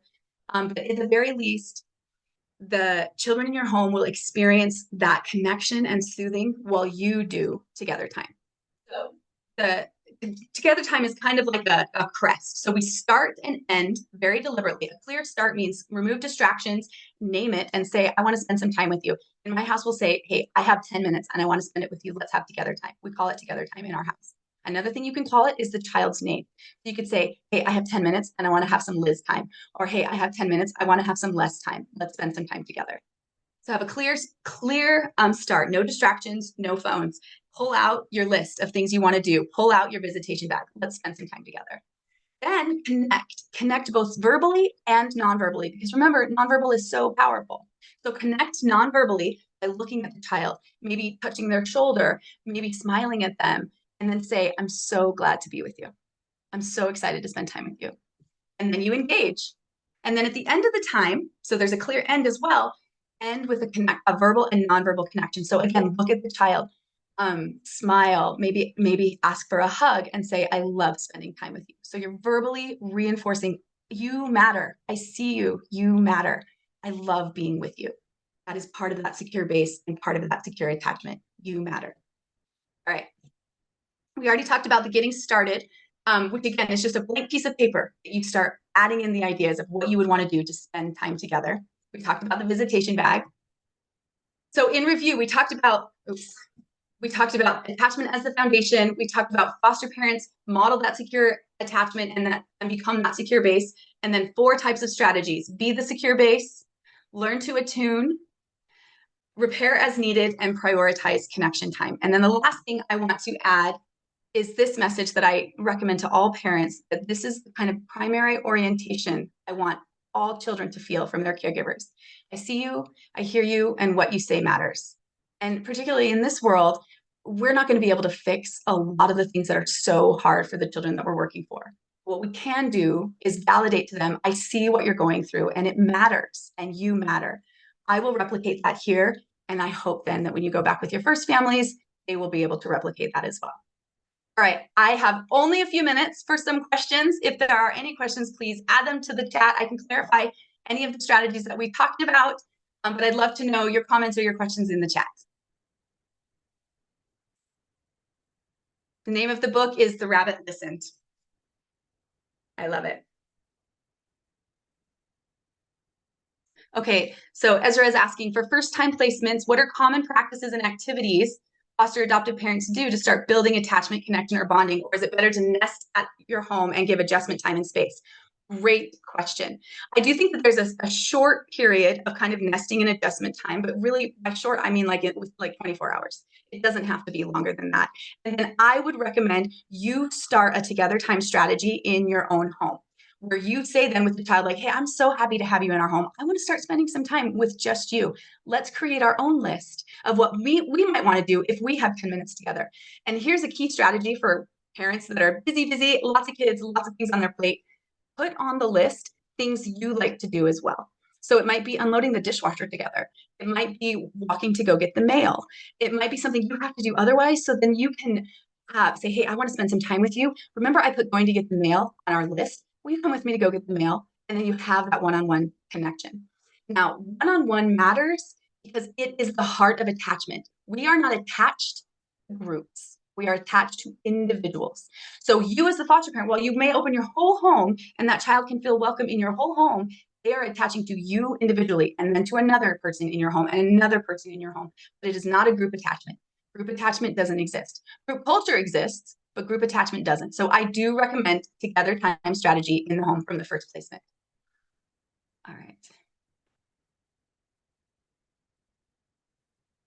Good question. So Kyler's asking, is it possible to give a clear idea of how together time might transform over time, particularly for children with an avoidant, insecure attachment style? So what I'm guessing is that you're thinking that if they're avoiding, they don't want to spend together time, the together time might not go really well. And that's absolutely possible. So over time, don't give up. Humans are biologically driven to connect. The more frequently you say, hey, I want to spend some time with me. Will you ride in the car while we go pick up the sisters from soccer?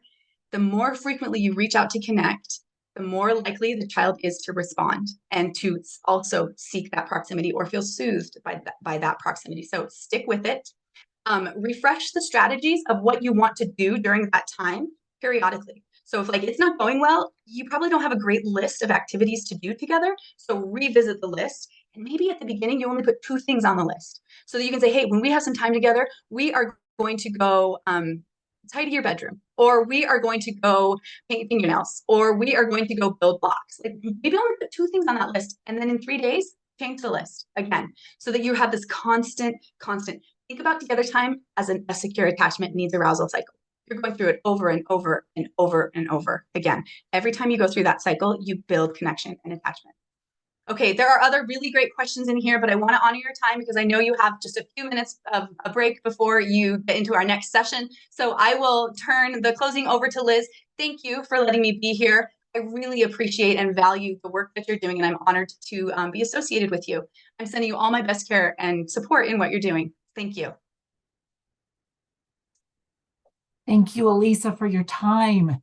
As I'm listening to her, so just once again, just personal experience with Alisa, I've always just had immense admiration for her and her skill as a presenter and her insight. And I knew we would be well, this hour or just a little bit less than an hour would be really well served with Alisa. So thank you.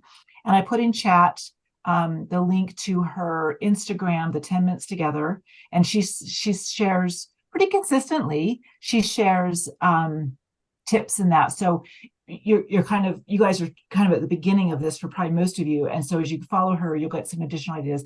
And I also put a link in there to one of her Good Things Utah appearances, but she's on there fairly often. And so you can kind of keep an eye on that too. And if you aren't able to, because it's done during the day, you may not be able to watch it, but you can always pick up those clips later and continue to learn from Alisa. So we're so grateful for that time that you have given us today. All right, so I'm going to take just a quick break before we get Les started. And once again, we're going to do the same thing we did last time, where we're just going to kind of all talk to each other and talk about sitting down or standing up. So you guys want to stand up and go take a break, please do that. And then we'll be back here at 11 o'clock with Les. Okay, and I'm gonna vote Alisa, and we're gonna put Les. And Les actually yesterday, he just did a presentation for the cluster facilitator retreat. And so he is in, as usual, I think, presentation mode. So we're grateful that he's. We hope so. Yeah. For just a Although- second yesterday, Les said he was doing a presentation today for our education. I'm like, what is he doing? I thought, oh yeah, it's I forgot for just like half a second. I forgot what we were doing. Oh boy. Well, it's given me some. I'm glad we have time because it's given me some weird messages about sharing. Okay, kind of like in worst case, you could always. I made you the co-host, so hopefully it will let you share. And then Britt, in the chat, you asked about the handout. I'll talk to Dan and Marshall because they know things that I don't know, but there's a post email that goes out. I'll try to make sure, see if we can get that attached there. But Brett, if you're still licensed, I'm not sure if you still are or not, but if you're still licensed and you have access to the training portal, I've added it to the files of the training portal. So I've added Alisa's 10 minutes together in there, and then Kyla's slides plus 2 other handouts that she sent as well. I've put those in the files too. So if you go to the class in the learning portal, you'll see there's a file section, and you can just click on any of those files, and they're downloadable. So you can download them right from there. And I will also send it to Dan and Marshall to see if they, if we can attach it to the post event email that goes out. And I was looking at it while I was posting it, and there's just great stuff in there.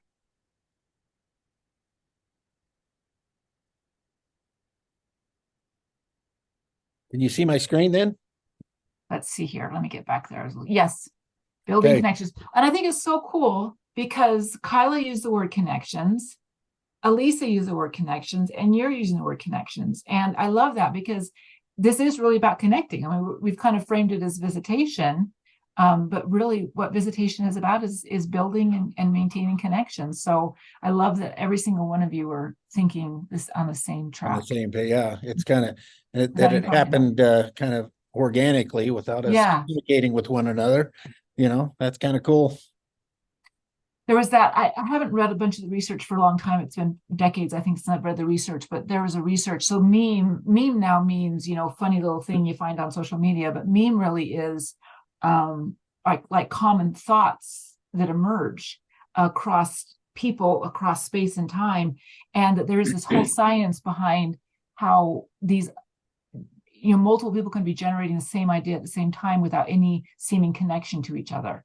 Yeah. And it really is fascinating research. All right. I am going to mute for just a second and I'll be right back. Okay. He's not going to be doing deep breathing though. No been deep having breathing. No deep breathing.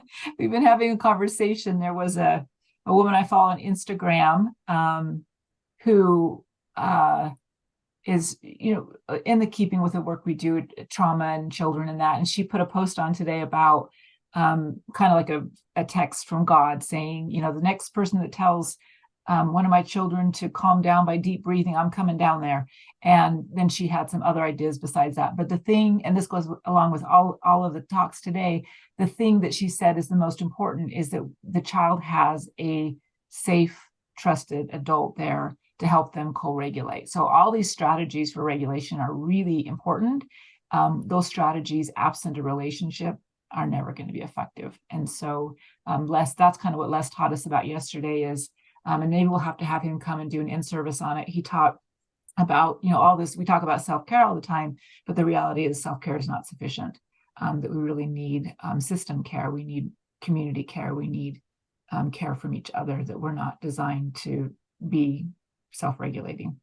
Those of you who've taken TBRI with me, know that when the phrase calm yourself by yourself comes up, I always kind of say I don't love it. While it's an important skill to be able to calm yourself by yourself, there are times you have to be able to do that. The reality is that we're not designed to calm ourselves by ourselves all the time, and that we need each other. And so maybe I'll talk to Les about, since he's not here right now, I'll talk to him about coming and doing an in-service about why self-care isn't sufficient and what we need instead. And then that's one thing, we're working on Utah Foster Care between the clinical support program as well as the care communities that we are working very hard with Tammy Carson in our office and the First Lady's office are working very hard to get the care communities up and running soon to build literal, material, physical communities around families to support them. So that's coming. And I hope I'm talking to no one, really. I really hope I am. I hope all of you have gotten up, walked away from your computers and are doing something that is physical and get your blood moving, and then you can come back in again.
So Susan, just a quick answer. I don't think I can share a picture on here.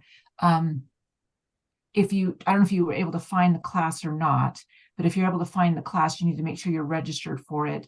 And then it has kind of like a little pen icon and it says to receive training credit. And you click on that, and then it will allow you to put your 3 things that you learned into that box and then submit that. If you have any trouble, please feel free to contact myself or Marshall offline, and we can help you walk through that too. if you've done another class, done that in another class, it's very similar to that. Sometimes we just call that assignment I always call it the 3 things assignment. Sometimes it's to receive training verification, but what you're really looking for is that little pen icon, because that just means it's an assignment. That's what you're completing to get credit for being here today and learning. So hopefully that helps. If not, like I said, reach out and we can help you through it. All right, so I'm gonna get us started so that Les has his full hour. He has a little bit of an advantage over Kyla and Alisa because there's nobody coming after him, so we don't have to end early to start somebody else. So he's getting till noon. And just a really quick heads up too, I actually have to leave a little bit early. I'm going to pull it up on my phone and be listening, but I have an appointment that I could only have today, and it's important I get in today. So Marshall will be kind of wrapping things up when Les is done. So what do you say about Les? Les Harris and I, we started at Utah Foster Care the same month, September of 1999. So in the last century. So we've been around for 2 centuries at Utah Foster Care. And he was the trainer out in Eastern, I was a trainer in Salt Lake. And so we've had just years and years of, I hope Les feels the same way, just wonderful professional association and friendship. And he was a trainer with us for, what do you say, about 20, what do you say, Les, about 22 years? 22, 23 years, yeah. Yeah. And he still is, obviously he's training today, he still is. But he also, the last year and a half or so, he's now heading up the clinical support program through Utah Foster Care. So some of you may have had some interaction with Les in that. One thing Les said yesterday is just a reminder to everybody that we do have this. There are folks in every region that kind of head up that. So as you need, it really was started with the idea that when children are reunified, go to kin, go back to their parents, that grief, we weren't helping folks handle that as well as we could. And that's kind of the genesis of that, but it's also evolved into maybe helping folks handle other difficulties that can come with foster care too. So Les is heading up that program. So he's a fabulous trainer, but also an amazing clinician and human being. So I'm just gonna go ahead and give him the floor. Thank you, Les. Oh, thank you. Boy, it's remarkable when you talk about us being around for so long. You know, that one to stay with something so long, it just is a testament to I think the passion we all share for this work. I really believe that, and I talked about that yesterday. And by the way, I apologize to all of you who get a double dose of me. I did present as Liz pointed out, I did present at the facilitator retreat. So here we are again, many of the same foster parents and some caseworkers or RFCs and others that may have heard from me yesterday. So I hope that's okay. But one of the things that in thinking about how long I've been doing this and some of the experiences that I've had, certainly the last almost 25 years, we have been working with foster parents and training them and getting them ready and helping them feel supported in the process. And sometimes I forget, well, the first 10 years of my career, I was a caseworker and I worked for DCFS, and I had a lot of experiences in helping with the foster care process and placement of children and working with birth parents and so on and on it goes. And over the course of my career, I've learned a bunch of stuff. But one of the things that jumps out is we've evolved in our understanding of the deep and lasting connections that children maintain, regardless of the trauma, with their birth parents. And as you've heard from the presenters earlier, there's plenty of research, and I'm not going to regurgitate any of that research.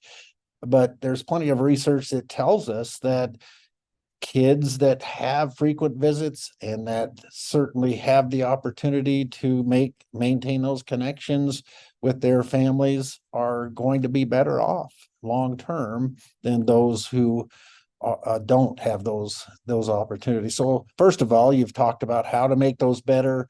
We've talked about why they're important. But we also recognize that they don't always go as planned.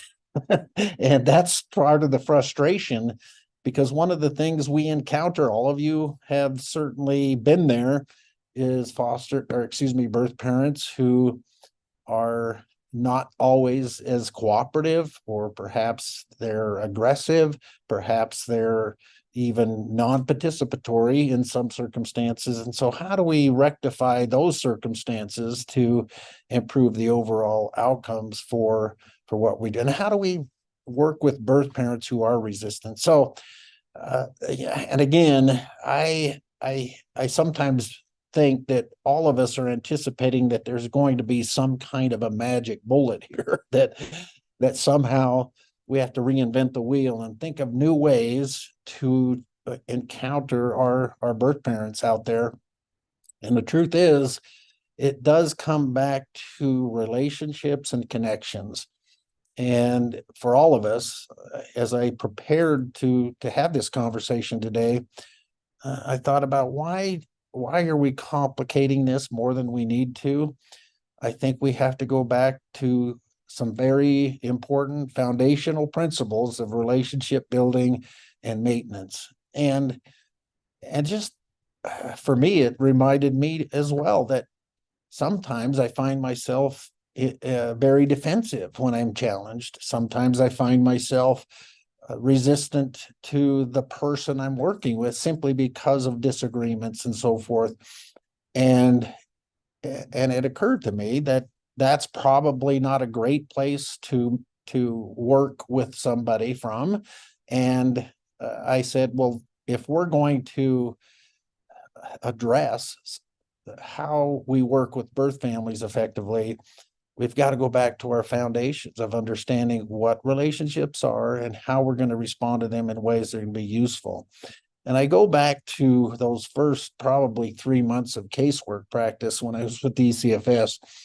And I don't know, I don't want to sound arrogant, but I've always thought of myself as a relatively nice guy who has the ability to relate well with people. I've always believed that about myself. And as many of you know, I love to chat. I can tell stories. I'm very sociable. And so I've always somewhat seen myself in that light. And I can't ever forget that first time I went to visit a birth parent as a caseworker. I'll never forget knocking on the door, and immediately upon recognition that I was from DCFS, the person attacked me. They called me names. I heard some foul language. I was threatened. And I remember feeling the need to somehow defend myself, because that's not really who I am. The person on the other inside the doorway was not representing who I am. So I felt this need to defend myself. And in the end, what I discovered is I walked away angry. The person, the birth parent, was clearly not happy, and I didn't feel good. And that happened a few times. When I do these visits, I'm thinking, why am I being attacked? I'm not this person. And so I had to stop and think, what am I doing wrong? And I don't know, I'm not smarter than the average person out there. I just believe I had to reevaluate my approach to what I was doing. And the first thing that occurred to me, and that, so long ago, was when I go to the door, who do I want to be? I want to be Les. And Les is this kind of person. And so I'd knock on the door, and using this idea that regardless of what's happening on the other side of this conversation, I wanted to stay me. I wanted to be Les. And that started to guide and direct how I responded, even in the most aggressive circumstances. So I remember the shift, and I knocked on a door yet again, another experience where potentially I felt I was going to be attacked. And sure enough, the person, and it was I'll call her Mrs. Smith, she looked at me and began to, how dare you take my kids? You're only trying to place them for adoption. I'm never going to get them back. All the things we classically hear from so many of our families. And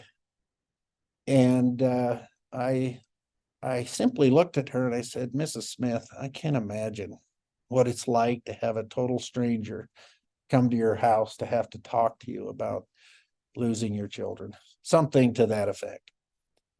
And she goes, yeah, I'm so angry. And she used some foul language in the process. I'm so angry and I'm so upset. I said, yeah, I can see that you're angry. Tell me what's so hard, what's been the hardest part of this for you so far? And so as I changed my approach, within just a few minutes, I saw her starting to now respond to me differently in a way that I felt was going to become more useful. And in the end, I was able to ask a very important question that I think was the turning point in how I was able to work with this particular family. And I asked her, so why do you think it is that DCFS got involved in your family in the first place? And she kind of bowed her head and she started to tear up a little bit. And she told me, I mean, here I am, DCFS, allegedly with the power to really alter the outcome of her life and her children's lives. She looked at me and said, well, I started back on meth. And I said, wow, that's a tough one. That's a tough addiction, isn't it? And maybe there's some things I can do to help. And so from that moment, she invites me in the door. We're sitting down and we're doing some planning on what we should do differently in order to help her get through the struggles that she's having, as well as focus on what that means to have her children return to her.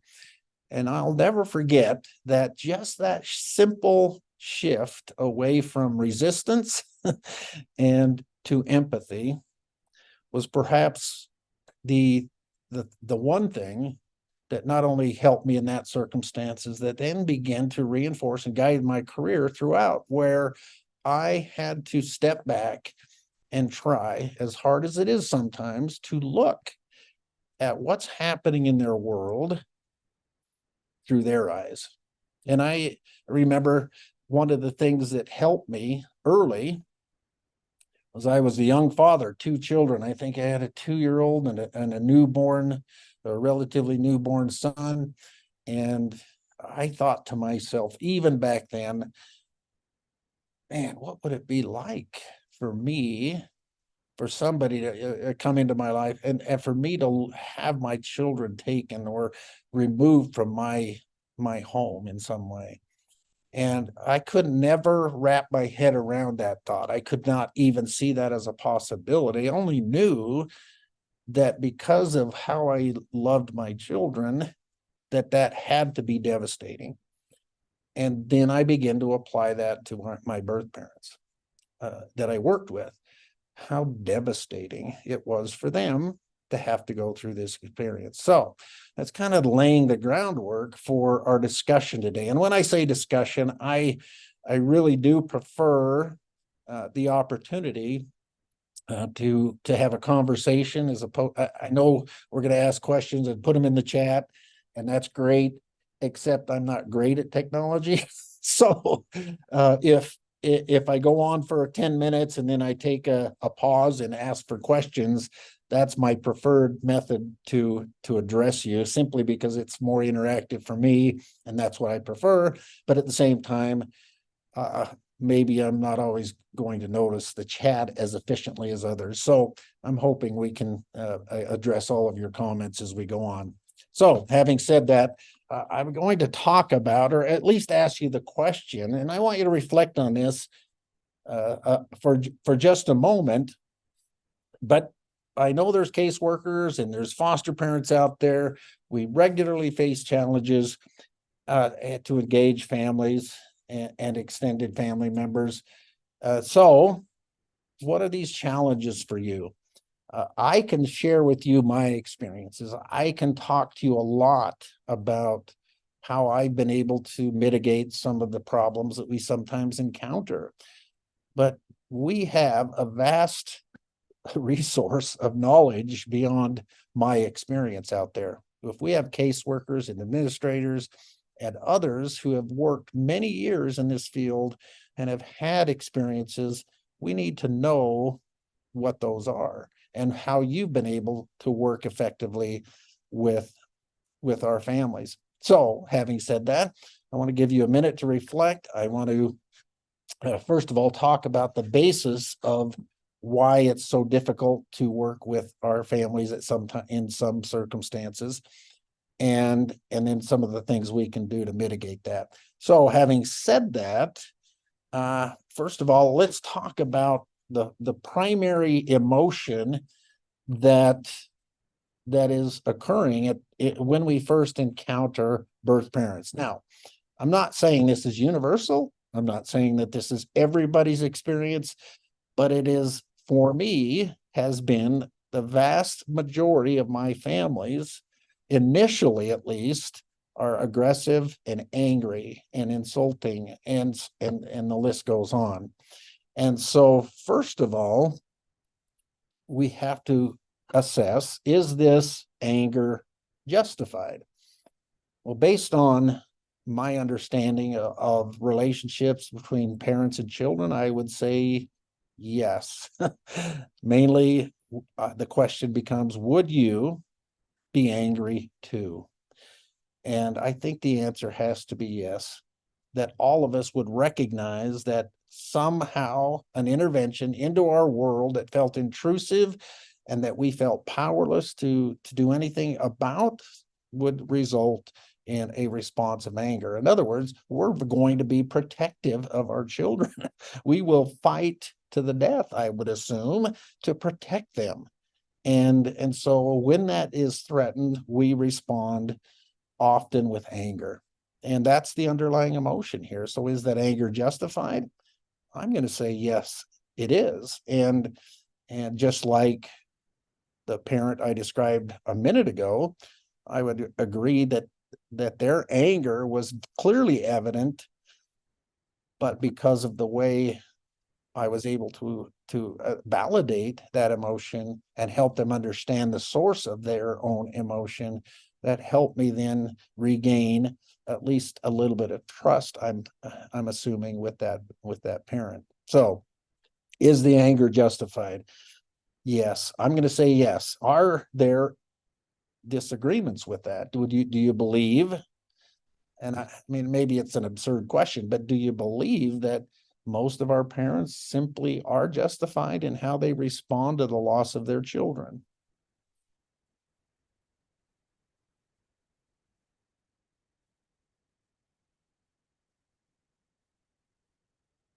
Okay, see, there's probably people, there's probably people, I can't even say that. I'm mixing probably and people at the same time.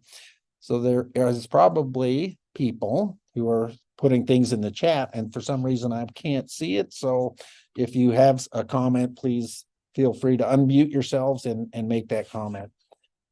Okay, so if we know that anger. So Oh, Les, yes. do you want me to read? There's two that I see. One from Jessica Wilding. How about the challenge of holidays and visits? And then Erilyn asks or states, for me, it's fear of retribution from DCFS if things don't go well with the birth family, the accusations that the foster family receives because the first family is lashing out. And then, and several people say they do feel that the parents are justified in being angry.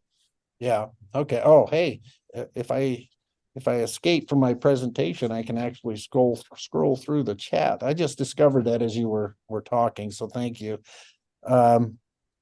So yeah, and it's interesting that the description from one participant is, the fear of retribution and fear, but of so many things that are happening that are unknown for the birth parent. And I would agree that fear is the essentially the primary emotion driving that anger. I mean, one of the most significant outcomes of fear is using anger and aggression to somehow regain a feeling of control. So ultimately, yes, I think that's probably true. but we see the anger as displayed in a way that becomes aggressive verbally and hopefully not physically, although I do know circumstances where there have been foster parents, caseworkers, and others, and not in a serious way, but have had small physical altercations as a result of that. So we have to pay attention to that, what's driving that.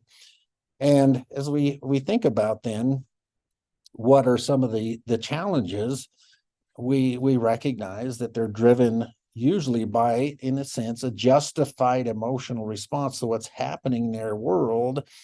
And so that's where I have to make a decision as the person intervening. Who do I want to be? Now, I don't know everyone out there. I know enough of you to say most of you are nice people. Most of you that I know are professional, and most of you have skills and abilities that are polished, and you practice your work very well. And so I just have to look at that and say, you are all able to look at yourself in the mirror and say, when I'm caseworker less, who do I want to be? Who am I? And am I going to give the power to somebody else to make that go away? I always want to maintain that idea that I don't want to change who I am in response to somebody else's anger, fear, aggression, whatever the case may be. And I'll never forget one time, and this was a different scenario. I'm driving down the road and my wife happened to be with me, and I received a phone call. And as soon as is this hello, is this Les? I said, yes. And immediately, I mean, foul language, just a personal attack like I've never seen or rarely seen. And I'm holding the phone away from my face because it was so intrusive, this and the language. And so I held the phone away from my ear, and the person ranted, and finally just stopped and said, are you even listening to me? Because I wasn't responding to that in any sort of way.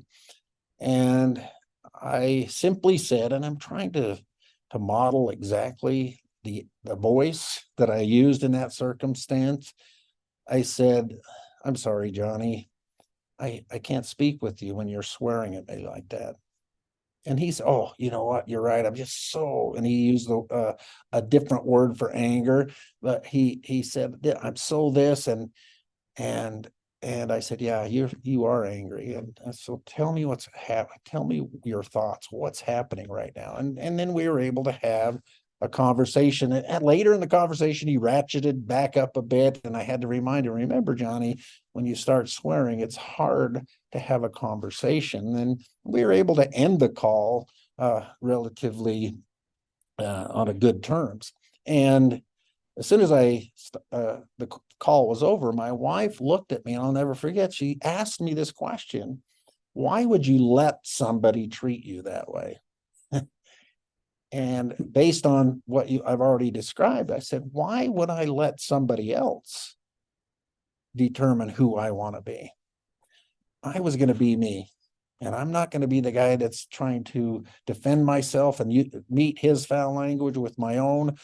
I'm not going to be that person. I am going to be the one who says, I am here to help you. How can I do that? And I don't have to respond, and I didn't, to the verbal attacks. And I think sometimes we personalize that, don't we? It's hard not to. When you're called names, and I've been called my fair share of names over the years, but when somebody's attacking you personally, that is not easy to take. Would you all agree? I'm just going to assume you're all saying yes in the chat. I'm going to scroll down.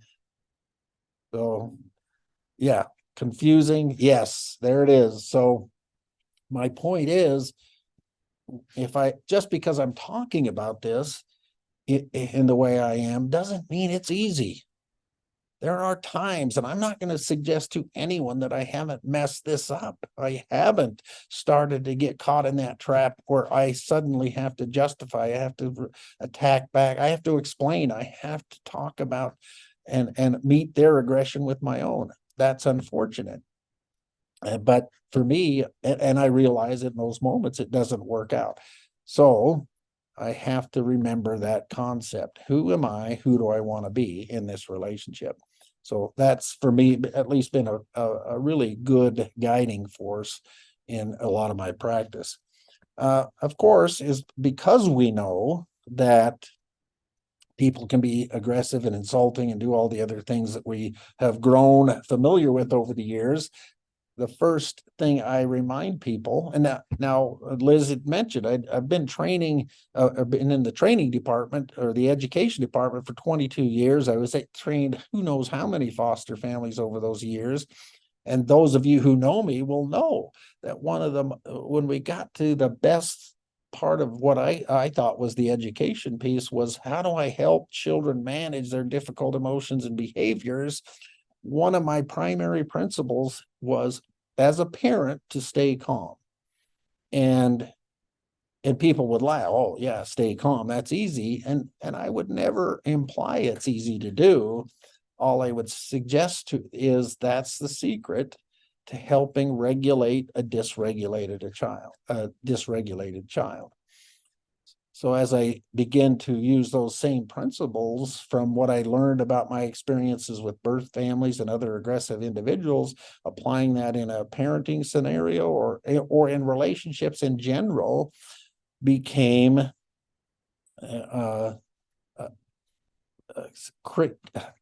key or critical to the successes I felt like I had over the years. And one of the hard things I think for me has been that foster parents, or excuse me, birth parents present in a certain way initially. Their lives are in chaos. They're addicted to substances. They have a myriad of mental health issues potentially, and a number of other things that have gone on, including their own trauma histories. And so I know all of those things and this recognition, and I think we heard it yesterday in our symposium, or excuse me, in the facilitator retreat, when the athletes to addict during that presentation, where the statistics on recovery, say from addiction, isn't great. In other words, who's going to make it? We plug you into all of these services. We try to help you as much as we can, but how do we know if you're going to make it or not? And so the theory behind my practice was always, I don't know who's going to be successful. I don't know which family, which parent is going to recover. I don't know those things, and I can never predict it with any certainty. What I did, though, was approach every family as though they're the ones who are going to make it. And that gave me the motivation to do everything I could to help them get back to that place where their children would be reunified. That was another guiding principle for me. I had to treat everyone as though they're the family that's going to make it. Not always easy. So, and almost had to agree, it didn't matter what I felt about somebody. My feelings about that person had to be set aside.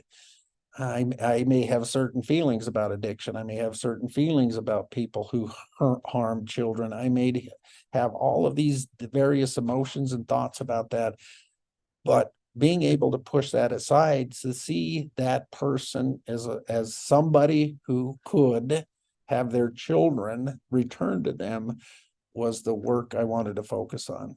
So that helped me. So it's the same. So but in that moment, when we're staying calm and we don't respond in kind to the comments, the insults and the other things that are happening, then we're able to remain in a place where we can use more reasonable, rational responses to those kinds of insults and aggression.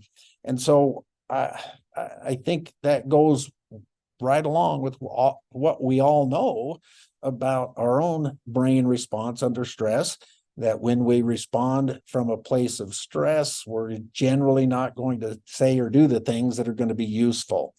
And so by figuring a way to stay calm in those scenarios and accessing the regions of the brain responsible for problem solving and rational thought, that allows us then to use the empathy and to validate emotions that they're expressing in a way that's much more useful. But we also have to know that there are circumstances, and I'm a huge advocate for saying there is no caseworker or foster parent that needs to place themselves in any sort of a risky situation. And so knowing that despite your best efforts, there's aggression and it's starting to escalate, know when to disengage. And it's okay to say things like, it looks like this isn't going to be a good time for us to resolve this. I would like to call you back later today and maybe we can finish this discussion. So that's the initial phases of maybe disengaging. But obviously, if it ever escalates to a point where you feel safe, just get out. And so we still have to accept that just because we're making every effort to try to help them through empathy, through validation, and all the skills that we are aware of, we still have to know when to keep ourselves safe. So let's don't forget that part of it as well. Okay. So, again, I don't know why I put this. Well, no, I know why I put it in, because it does cite some of the research from the Children's Bureau about how important visits are and how important that connection to their families are and why that's critical for long-term outcomes. And I'm not going to read it to you. It's there on the screen, but I want you to remember a couple of things, that if every arrow points to the need to keep them engaged with their families, and sometimes the very people who sometimes can be abusive and aggressive and insulting and so on, then how are we going to rectify those two things to make it work better? Because as all of you know, after a day of working with people who are potentially exhausting emotionally, that can start to take its toll on us. And so we have to figure out a better way to work with our families, and in a way that's going to be much more useful. So first of all, we start from a place where our families are vulnerable, they're worried. As somebody had mentioned, they're in a state of fear, and fear dictates so many of their behaviors. That they're, again, don't confuse, and this was a good point that was made yesterday, don't confuse emotions with behaviors or thoughts. And that means their underlying emotion could be anger, could be fear, frustration, irritation, but the behaviors that are being expressed certainly then can result in those stressors that make it difficult for them to cope with what's happening in their world. And if we're talking about low functioning, at least from a cognitive perspective, low functioning individuals, and that's not disparaging, that is something that we have to accept and agree. Our families, our birth parents are having children placed in foster care because of a condition that they find themselves in, whether that's substance abuse, and we know that renders people less cognitively capable. We know that certain mental illnesses will also do the same thing. And there certainly are other conditions that render people less capable of having the cognitive function to work through and deal with so many of the things that they're struggling with. So they are trying to cope the best they can with a painful situation. The unfortunate outcome for so many, and we know this, is what's their go-to strategy, right? What do they do to cope? Well, I talked about it yesterday. I might jump on a mountain bike and kind of blow some steam off, right?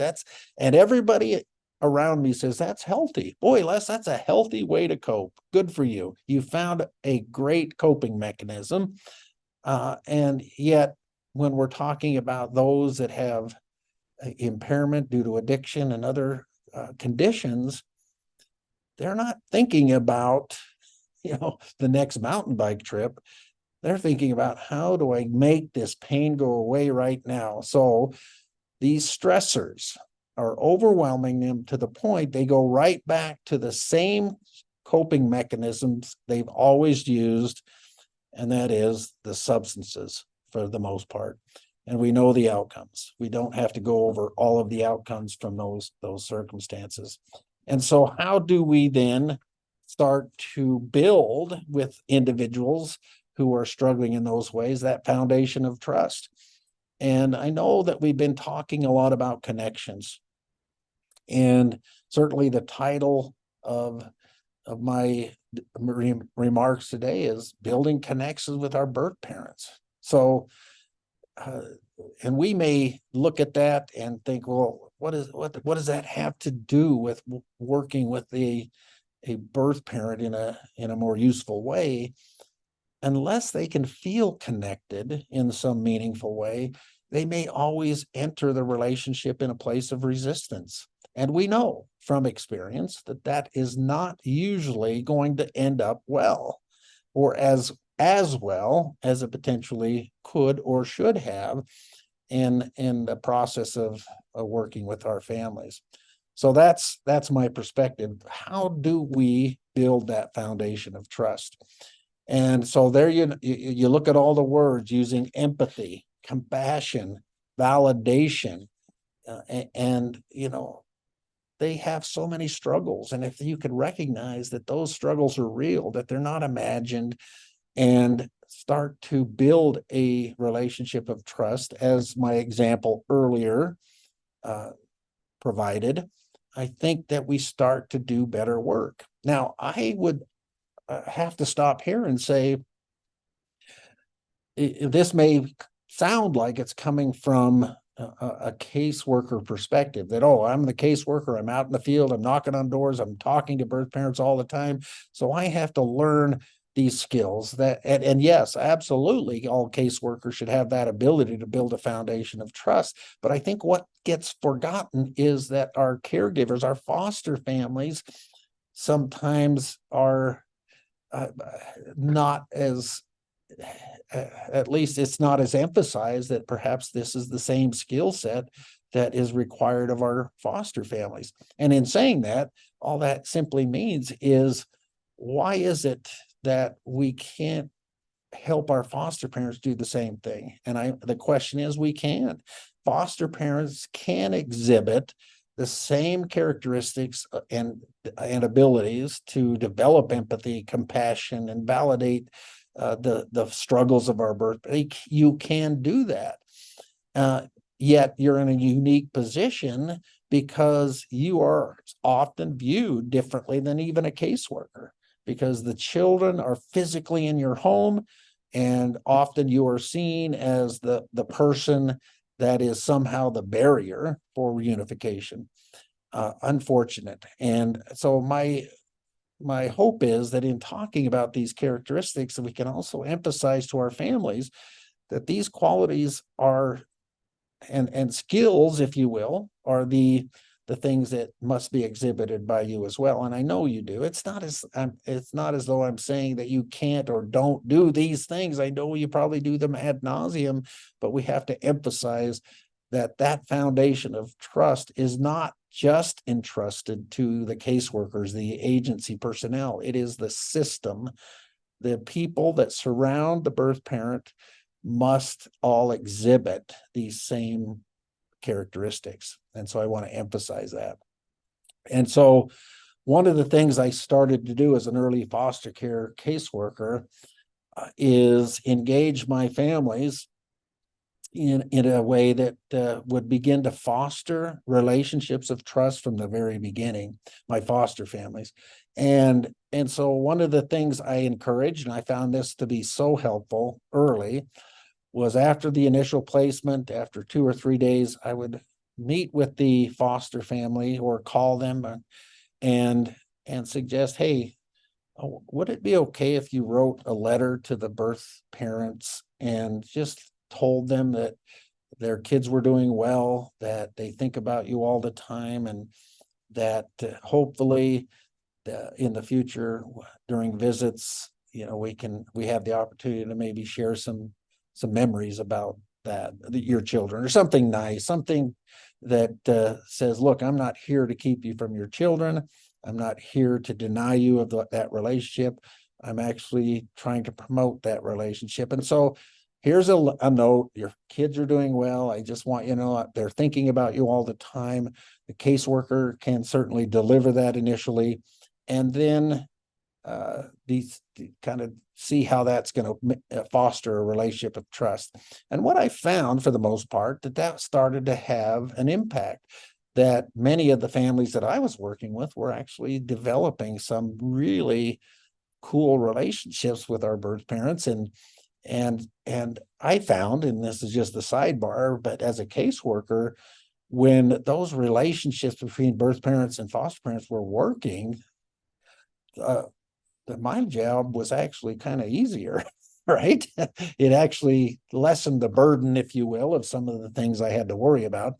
And so I kept doing that. I kept encouraging relationships. Now, I'm not here to say it happened, as a miracle in every circumstances. I'm saying it was helpful, and it did foster a lot of trust, initial trust in that relationship. So I think that's something we ought to consider. All right. So, and this is going to freak some of you out, I think, because I'm going to go back all the way back to the child welfare policy stuff. And so some of you, and maybe there's enough caseworkers, I better ask the question, do they still do the practice model training? Is that still a thing? Yeah, I've lost track. Is that still something that's happening out there for new caseworkers?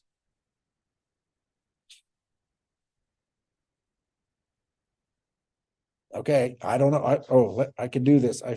I can go back. I can look at the chat, and no one has responded. Anybody can confirm that the practice model training is still happening out there? Yes. Okay, a lot of it. So I got a response. So thank you. And so some of you are familiar with that, and I'm hoping all of you are. But I don't know that many of our families or our foster families necessarily are. But certainly we go back to those initial conversations about, okay, we need to have relationships. It was emphasized as part of our training, initial immersion into becoming a caseworker. What are the core conditions of relationships? And so I approach this as not reinventing the wheel, but going back to the foundation of what it means to actually be able to build a relationship. And so first of all, the obvious responses are the respect, the genuineness, the empathy, things I've already alluded to as part of my remarks.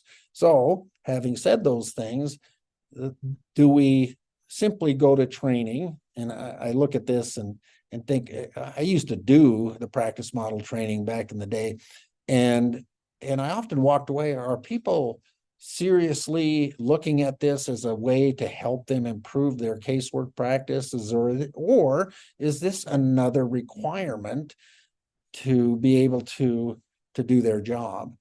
And I worried about that sometimes. Yet many of the participants exhibited the qualities they have in training and in the role plays and different things that were happening. I said, well, most, if not all of you, have the qualities of understanding and building relationships. And I worried that was that being translated to the practice out in the field.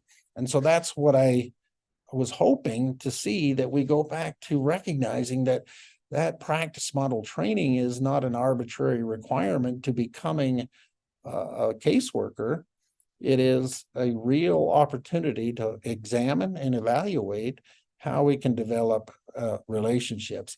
And so if we become good at listening, and you heard all the variations of listening, whether it's the nonverbal communication, the active listening, to be able to reflect back to people some of the things that they're saying. But in the end, by being a good listener, it's helping people focus on what needs to be heard and not just simply hearing the words, but hearing what's underneath those words. And certainly, again, that helps us recognize the underlying emotion. What we all know, it's the underlying emotion that's typically driving the behaviors that are resulting. And so that then leads to giving us a deeper understanding of the person's circumstances. And so while I can try to empathize as much as I can, I certainly don't know what it's like to have a lifelong addiction. I don't know what that is like to go through some of those circumstances of trauma that other people have described. I don't know what it's like to survive a domestic violence assault. I don't. But I can certainly listen to somebody and gain a deeper understanding of those circumstances, and based on what they're describing, then be able to reflect that back to them in an empathetic way. And that's really where the skill comes in handy. So, having said all of that, we first want to address, and as Liz had mentioned at the beginning, one of the primary focuses of our clinical program, at least the initiation of that, was to focus on what happens to our foster families when a child goes home or they're reunified. What are they going through? And we have to remember that the grief of losing a child, even to reunification, is a real process of grieving the loss of a child. And in many circumstances, we look at how people experience loss. Well, one, we know that we lose loved ones to death. We sometimes go through divorce. We go through a number of life circumstances where a person in our life is no longer there. And so we know what that's like to lose a child. And so we have to turn that back and say, how can I use that information to help a birth family who's struggling? And so in the face of the resistance, in the face of the accusations and all of the things that they may be describing to me, I can still look at them. Despite all the things that are going on that may not always feel good to me, I can look at them and say, can't imagine what it's like for you not to have your child. And to begin to normalize those grief responses for them. And even to grieve with the parent and talk about and reflect on your own grief experiences. And, again, you don't have to share your personal experiences, but you can certainly share the feelings you felt during those periods to help them gain a sense of how to get through this very difficult thing. And often, and this is why I love this approach. I mean, we're here to talk about how to make, or not make, we can never make somebody change, how we can approach these resistant and aggressive or families that are just not cooperative. How do we change our approach?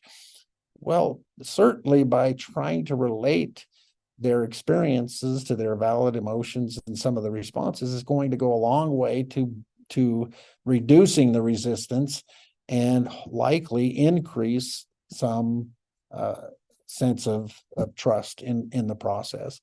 And that's what we hope for, because it's all of the things not all, certainly many of the things that they're experiencing is mistrust of the system, including the caseworkers, including the foster parents. And the more we can break down those barriers, the more likely then we see a parent responding to the process in a much more reasonable way. And again, I don't know if everyone's going to do it. And I know that every birth parent doesn't respond in the ways I'm hoping. But again, I have to give that parent every effort to demonstrate that ability, because they're the ones that are going to make it. In my mind, they are the ones that are going to succeed. And that's what I want to pay attention to. And excuse me, as we go through this process of helping them understand their own grief of losing their children, please keep in mind what helped you. We addressed this at our retreat yesterday, which is when we're hurting, when we're in pain, when we're struggling and suffering, what has helped us the most? And we agreed that it was the ability to rely on supports or relationships. That was the one thing that I always have. I keep using these absolutes, but do I always do that? Probably not. But I certainly try to illustrate that one of the things that get us through these circumstances is other people. I mean, there's nothing I can say to a birth parent that takes that pain away. There's nothing that makes that less intense. You all know from personal experience that you have been through these immense pains yourselves. And the one thing that feels like it helps me the most, and I'm sure it's true for many of you, is ability to turn to somebody and just simply be able to talk about what I'm experiencing. So that's very, very important.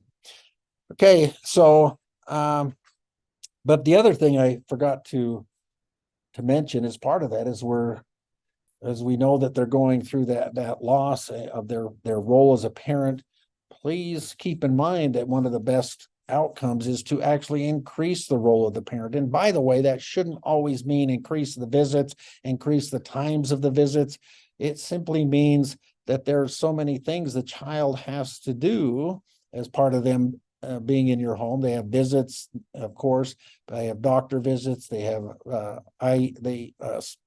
parent-teacher conferences. They have other things. Maybe they're in a soccer. You signed them up for a soccer team. So why can't we, and again, through approval of caseworkers and others, why can't we then increase the role in those routines that you are involved in and involve the parent as well? And that does require a relationship. I have to be able to have that contact with the birth parent to be able to say, hey, Johnny has a soccer game tonight. He would really, or we would really like you to be there. And if they say, I need a ride, certainly I know that's out of the ordinary, but is there a way to get them there in a way that's going to work for all of you? You're running the child around, maybe you're not available, but certainly somebody else might be available to help with those circumstances. So involve the parent and try to increase that role so that they again, it mitigates some of the emotional responses to feeling like they've lost their children. Okay. And then, there's certainly the jealousy issues, which I think is something that we all encounter, right? They want, and the best example is when the birth parent hears their children call the foster parent mom. How many of you have experienced that, kind of that conflict? I'm going to escape and look at some of your comments in the chat. Anybody have that experience where, yeah, so I'm hearing a yes and a lot. Boy, look at they're popping up. Amy Smith, and Amy Bates, the two Amy's, I guess we're calling them. I've got about 5 minutes left. I just got a warning. Oh boy. See, this is the problem. There's so much information. There's just so much out there that we need to talk about. So to certainly address this issue, we do have to encourage that relationship with the parent and promote with the child the idea that their mother is their mother, that you and maybe mom is simply a title, but they're always point in the direction of the birth parent as their mother. And when you refer to her or him, as in the case of birth father, that you don't call them by their names, you talk to them in the context of father and mother. And then certainly we know that part of that competition that comes from the jealousy is, now I'm gonna outdo the foster parent, right? And all of a sudden they're showering them with gifts, they're bringing excess amounts of treats and so forth.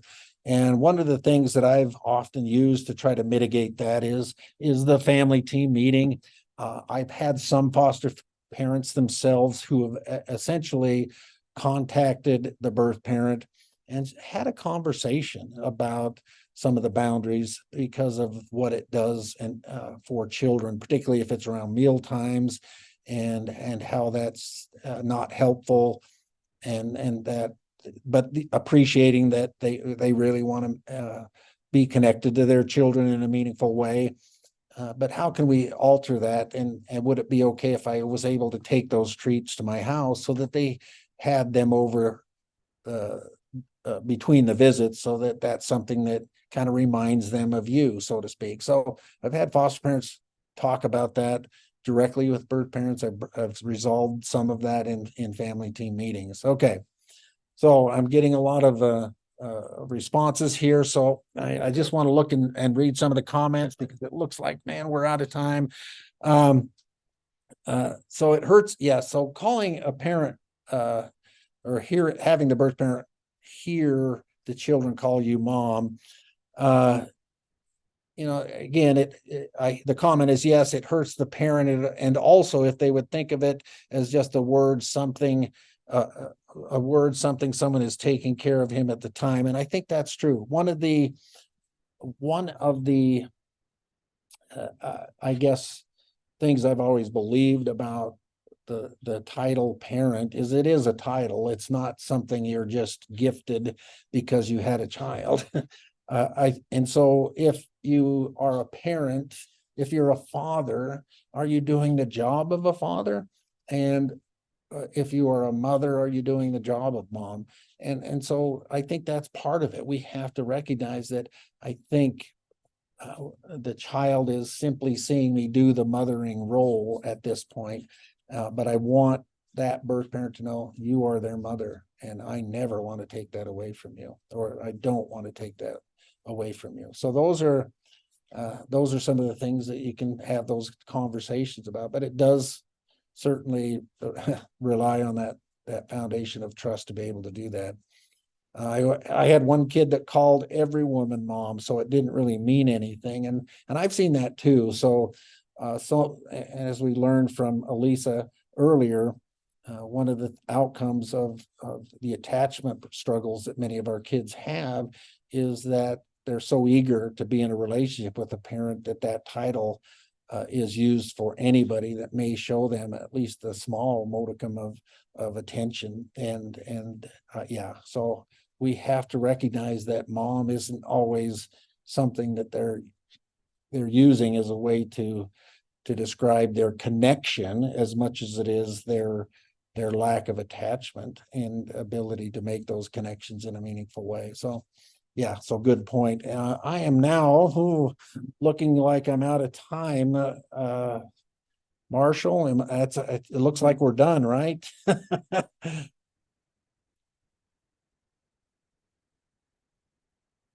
Okay. We could listen to you forever, Les, because Well, you have such great wisdom. I'm gonna. That's nice of you to say, and I appreciate that, and I appreciate. Now that I'm looking at the chat, I'm noticing, God, there's been so many comments I wished I could respond to. So I've got some material. I have the slides.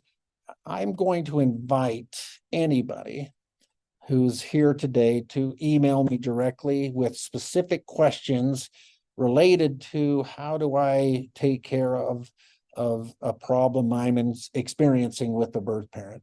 And part of my role as the clinical specialist for Utah foster care is to be able to address those issues with our families in a way that you can feel supported and that you can get some resolution in some of these issues. So I invite all of you to contact me directly, and I can share not only personal experiences, but some of the other research and things that go along with how we're going to improve these relationships so that they don't become a big problem for us. So looks like I'm out of time. So, wow. Thanks everybody for indulging me in this process. I appreciate it.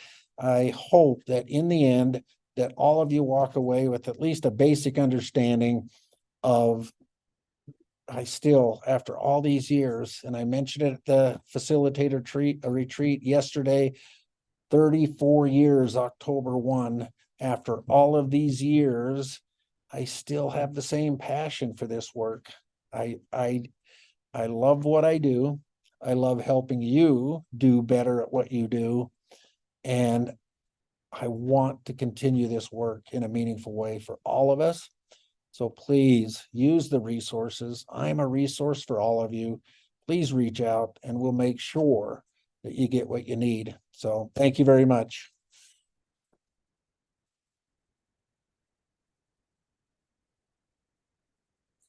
There we go.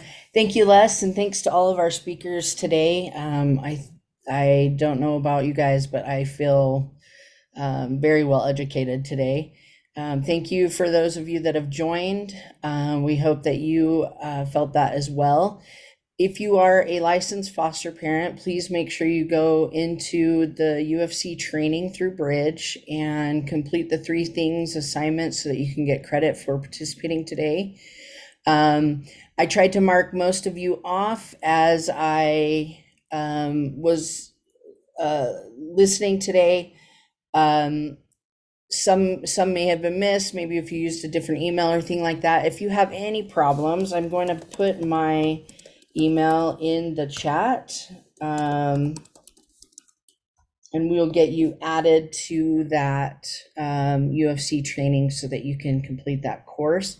For those of you that are not a licensed foster parent but would like a certificate of completion, I just put in the chat the Google Doc form that will email you a certificate. Again, that Google Doc form is only for those of you that are not licensed foster parents. Again, if you are a licensed foster parent, please go to UFC training and complete the course there. Again, thank you for being here today, and we can't wait until the next symposium, and we will see you then.